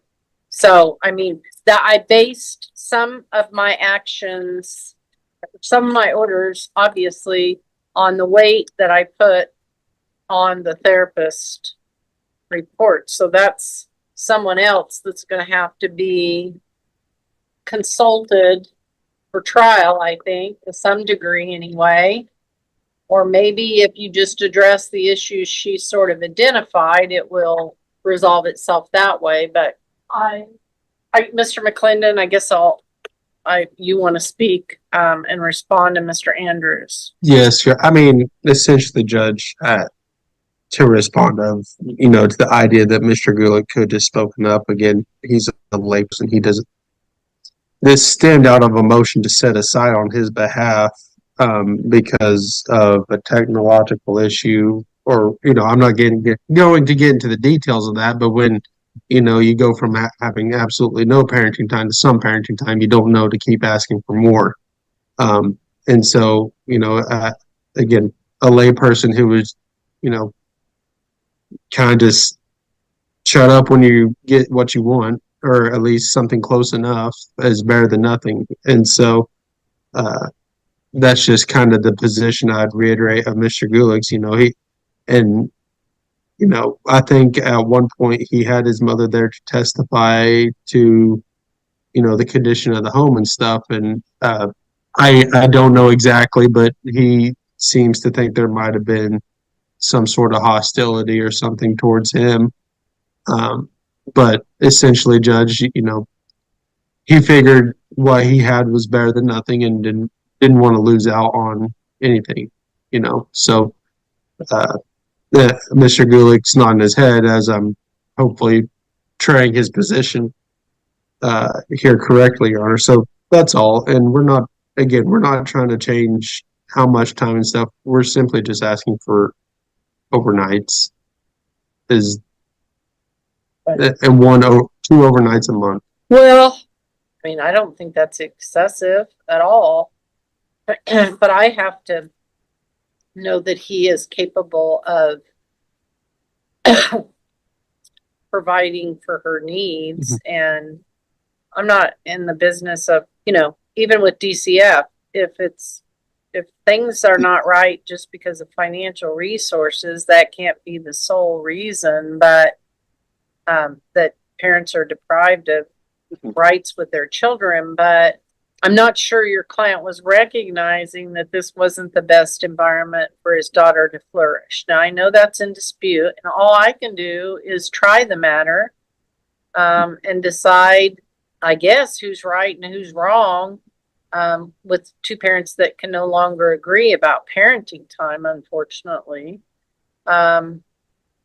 If I did grant a continuance, Mr. Andrews, I would be inclined to order them to go to domestic conciliation, because if we're going to postpone this, then I'd kind of like to have some recommendations to start off with as part of the trial itself. I'm not sure that I just want to continue this thing out, which might be a couple of months, just for you to get your trial strategy together. I mean, Your Honor, I haven't discussed this option with my client, but I don't know that it would be a problem to have the parties attempt domestic conciliation in the meantime. I'm not sure who the court would be inclined to appoint. I have concerns about the collaborative success just based on the cost involved. I'm not sure if these parties are in a strong financial position to afford that. But if the court has another option in mind, I'm not sure that that's a bad idea, because it seems like some of these issues could be addressed through a structured mediation like domestic conciliation. Again, if Mr. Gulick's able to provide some proof that it addresses the concerns that have been previously raised by Ms. Ashdown, by the therapist, that may go a long way towards reaching a resolution without the need for an evidentiary hearing. well, I don't have anyone in mind. I was hoping that you two might be able to come up with someone other than collaborative resources, and they are expensive. I have been sending some folks to Micah Gross at co-parent counseling. She's been extremely helpful with helping folks really develop skills to discuss issues in a productive way, but she doesn't write recommendations. So it's not a domestic conciliation process if they don't come to an agreement. I mean, we could try them in a cheaper mediation format, but again, you've wasted 2 or 3 months to find out they didn't come to an agreement in mediation, and you still don't have any recommendations. There are guardian ad litems. I don't know what they charge. I think they're busy. I don't think the structure of mediation by the Supreme Court really was set up to prefer GALs writing reports. I mean, they're certainly qualified and judges can appoint them. I just don't tend to do that unless I have a child who I believe is a borderline potential child in need of care. that's when I will have a guardian ad litem come in when I'm concerned about both parents. Otherwise, I don't tend to just use them as part of my domestic process or custody cases myself. So I don't know if you have any ideas or some solutions. The two attorneys that I've used, I think I've used both of them on different cases recently that do domestic conciliation they're both out of Wichita, is Alex Flores and Richard Samaniego. I bet they're cheap. Well, I think they are cheaper than Collaborative Success has been, but I don't know that I would call them cheap. Amy, who is the lady that that was used in the the case with the 16-year-old? Dawn Bedford. Yes. What is her, do you know what her classification is and who she's with? Mediation and Training Solutions, LMSW, Where's that out of? 310 West Central in Wichita. She was almost like a CASA. I mean, she does a lot of legwork. That's what I was going to suggest, perhaps, especially to address the therapist's concerns, was possibly the court could appoint a CASA to this, and they would have the ability to go in the home. But we have no authority in domestic cases to order CASAs. They have to volunteer and be willing. I reserve that for cases where I think kids are borderline child in need of care and may end up in the child in need of care system. I don't like to abuse that because there are so many sync cases that they're needed and they have limited volunteers.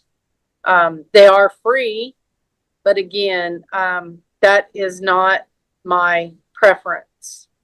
I want the two of you to prepare for a trial, talk to each other, see if the attorneys can exchange some information, thoughts, and negotiate. And then I also want you to consult with Dawn Beffert to see if she could be appointed and what she charges and what she would do and how reasonable she would be.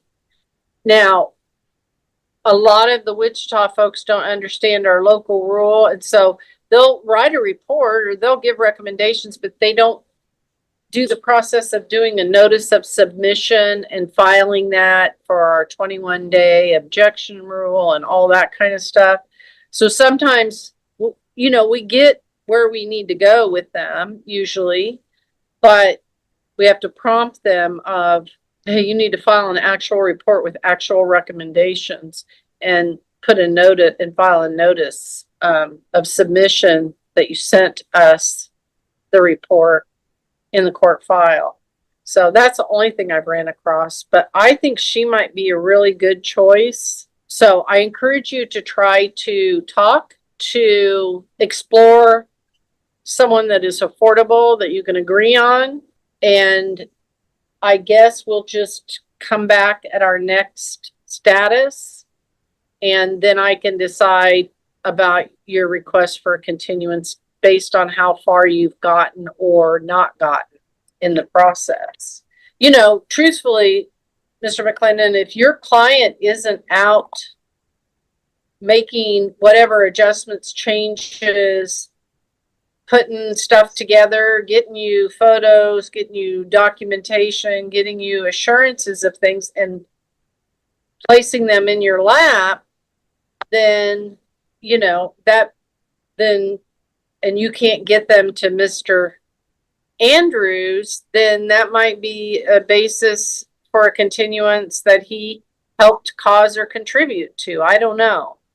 But I guess that other date I have, I'll rule on the continuance, and we may just end up entering an agreed order for conciliation or announcement for trial if you can be ready, or at least I'll know if there's progress or no progress by the next hearing, which is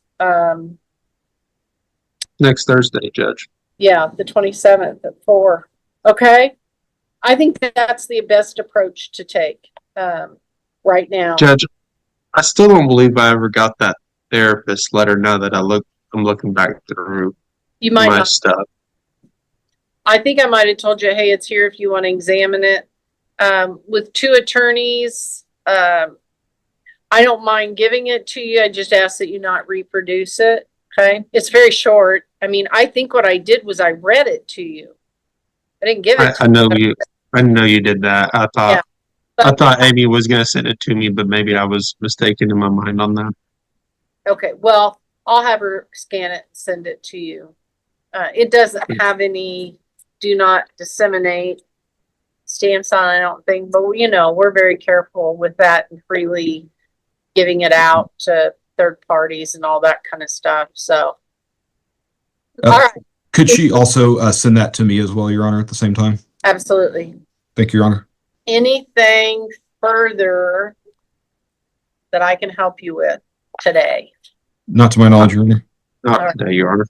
Okay. If there's nothing further, then we're adjourned. If your clients tell you, we think if we have a mediator, we might be able to accomplish something, and you want to just use a mediator that's much cheaper, but I don't want to, it just stalls things when you go to mediation. There's really not a lot of effort to come to an agreement.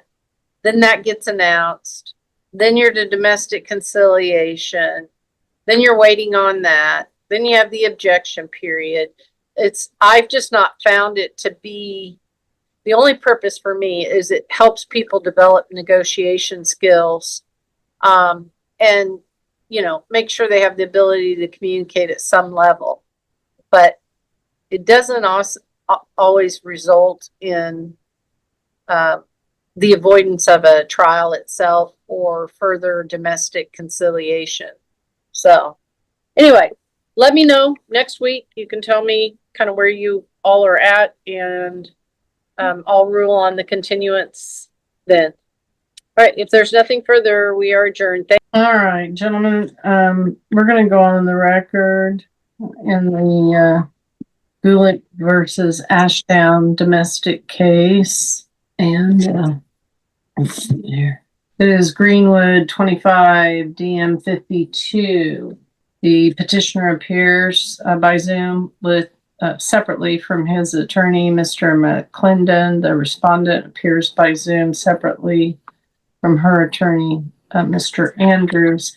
We're scheduled for a half-day trial on parenting issues on September the 8th. And I had asked for questionnaires and for the parties to talk, the attorneys to talk, and to consult with Ms. Beffert if she would do any domestic conciliation. But at this point, I just kind of want to know whether we're still on for the 8th or whether they're going to try some domestic conciliation or you've come to some resolution. Mr. Andrews? Your Honor, at this point, I am renewing my request for continuance of the 8th, and I'm asking that the court put these parties in domestic conciliation with Dawn Beffert. I spoke with her, and she would charge $60 per hour per party, and $300 with a $300 per party retainer, which I think is extremely reasonable based on what I've been seeing lately. That I don't remember last time I saw prices that I thought were, that reasonable for domestic conciliation. And this is a case where my client had a number of concerns. Some of those concerns at least appear to have been addressed based on some photographs that Mr. McClendon had provided me, and what he has told me. So I think that this is going to be a situation where the parties are going to be able to reach an agreement and a trial is not going to be necessary. Just having structured form of alternative dispute resolution to help them reach that agreement, I think would get them over that hump. The main concern my client has right at this point is just kind of wanting to get an update as to what the therapist believes is recommending. She spoke with the therapist today. The therapist indicated she would be willing to write a letter, but we don't really know what the contents of that letter would look like. And so, as I mentioned last time, I'm very new to this case. I'm still trying to get my feet under me, and so not having had the opportunity to present, prepare exhibits or witnesses, subpoenas, and that kind of stuff for an evidentiary hearing, I'm asking for a continuance. But I think that in the meantime, we could probably get this case resolved through domestic conciliation and not even need that new trial date.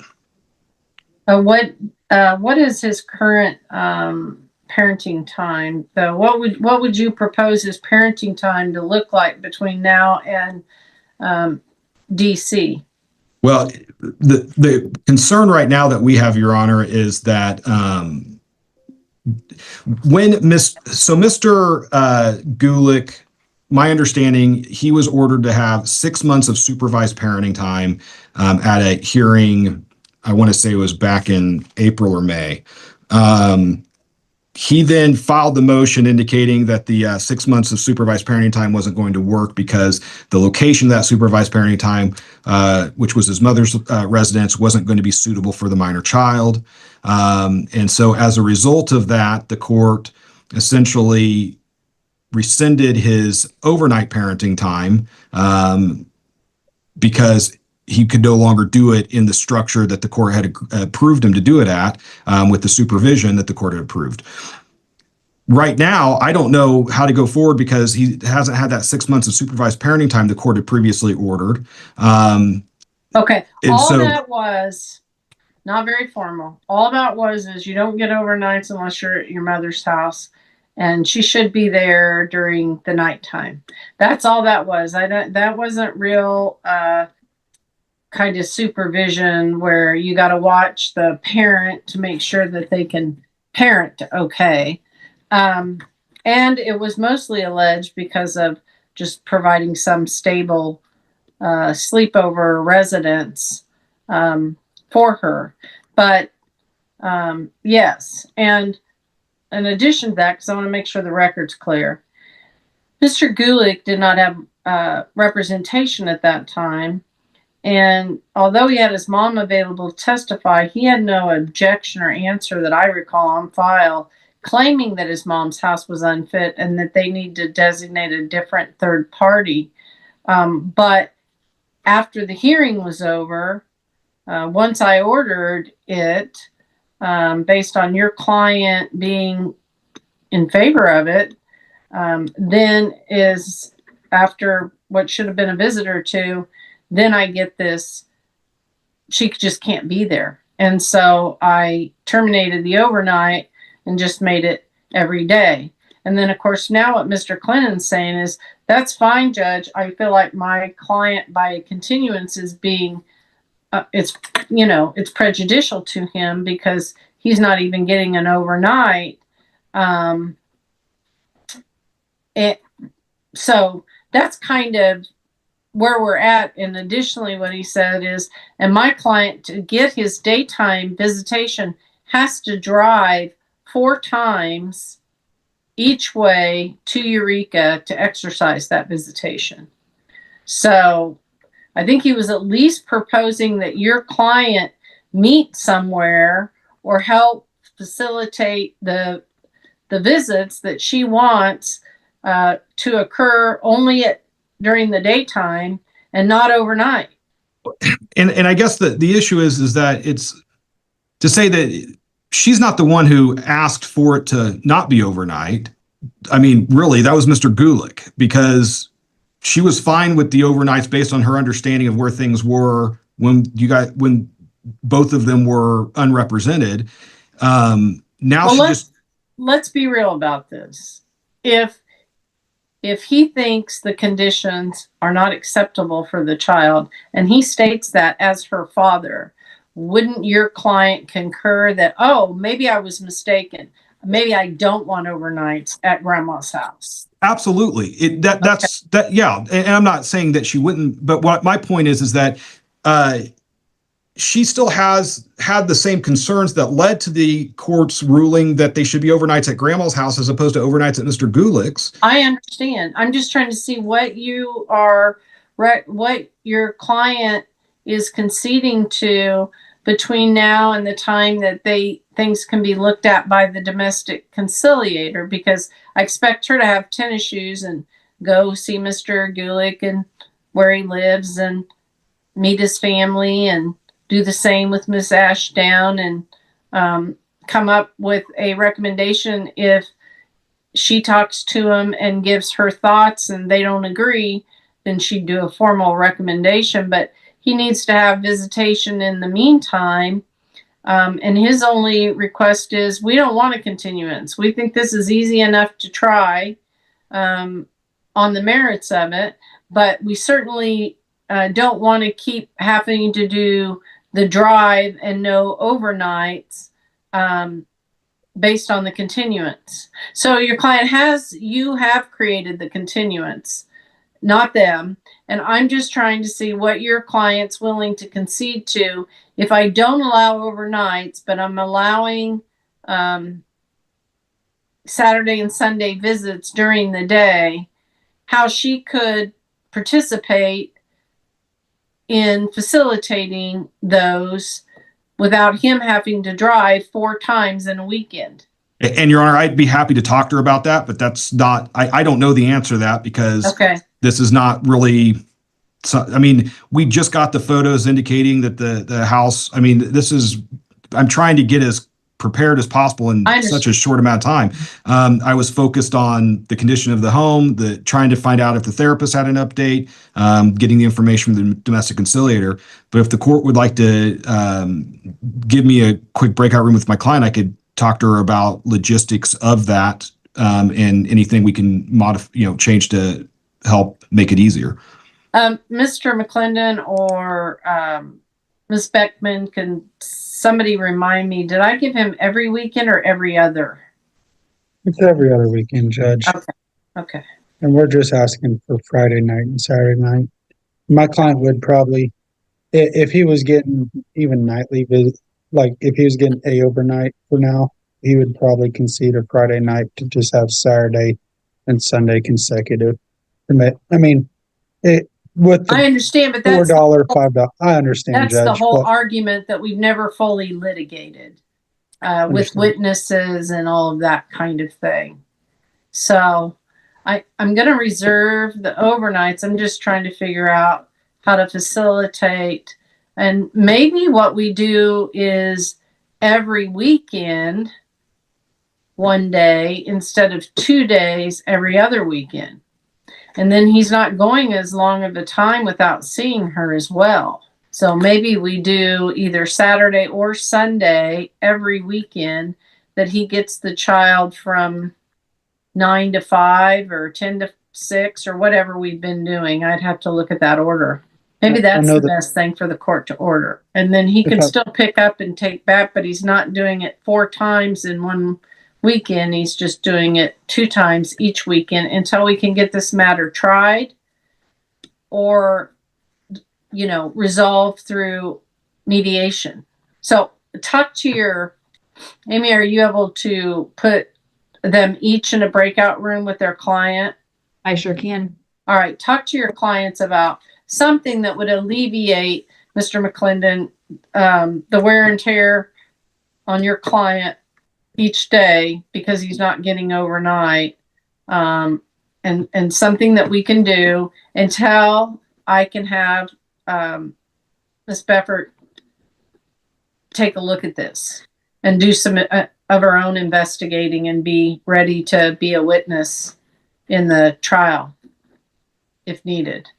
And until I can get an update from the child psychologist, I don't know that we're going to get much of an update. Probably just if things haven't changed, I still have the same opinion because I highly doubt her therapist is questioning her about what's going on the weekends at her dad's. So and she hasn't been having overnights. So I know there's no bedding issues because he hasn't had any.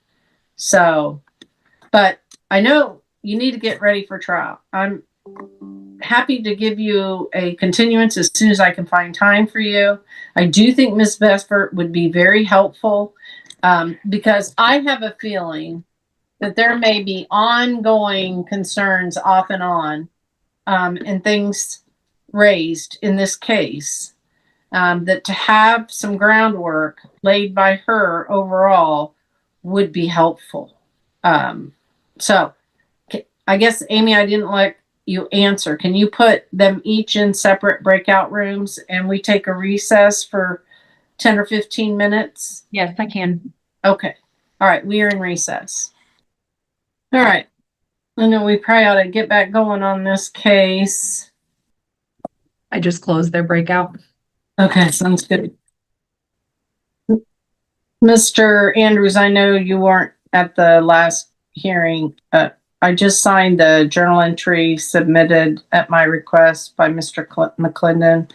It looks like the visits were 8 to 6, 8 a.m. to 6 p.m.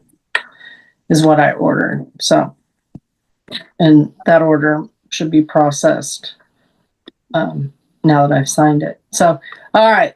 Any proposals, any agreements, anything we can do between now and the next trial date? Your Honor, we would propose 1 day every weekend, same time with Saturday one weekend, Sunday the next weekend, and then back and forth. But we would be asking that Mr. Gulick continue to do the transportation as my client works in Eureka on the weekends, and she would have to, like, in order to meet in El Dorado and be back in time for work, they'd have to get up pretty early in the morning. Any objection to that, Mr. McClendon? Yeah, Judge, I mean, that father's been the one footing the transportation bill for 8 years now, I believe, for 7 or 8 years, however long it's been since they've been separated, and that's a huge financial burden. How much For him. is it in child support? 420 something. $93.23 every week. About $400 a month, Judge. So Yeah. And Your Honor, and I haven't. What does looked- Mr. Gulick make monthly? Before or after taxes, sorry. Before? Before I make about 2,300 a month. My schedule is 35 hours. And if I'm working late, I'm trying to catch up. and Judge, that's our I can look at, I can look at who's providing the health insurance. Okay. I believe it's I'm just going to, I can look at giving him some travel credit later, but right now I'm just going to start him off with Saturday and the next week Sunday and Saturday and the next week Sunday, and do that till we can get this case tried. And I'm not going to set it out very long. And Mr. Andrews, by next week, I want you to submit an order to me for domestic conciliation with Ms. Beffert. Yes, Your Honor. And I want the parties reaching out within 3 days of that order being filed to her to provide personal information, discuss with her when, how soon they can get that $300 deposit apiece. So now do October 30th in Greenwood and try to get a court reporter if Ms. Beckman, I think, is on vacation. I could do October 30th. Would we be able to? If you still think it's a half day, I could give you October 22nd, 1 to 5. I'm available October 22nd, 1 to 5, Your Honor. I still think it's a half day, Judge, and that time works for me. Do what? I'm sorry. That works for me, Judge. Okay. So, Amy, I don't know that I have another. Are you there, Amy? Yes, I am. Is I that was just looking at the calendar. okay? Good. We shouldn't have anything else that gets scheduled there for Greenwood. I mean, it shouldn't be too terrible because our September date is full at this point.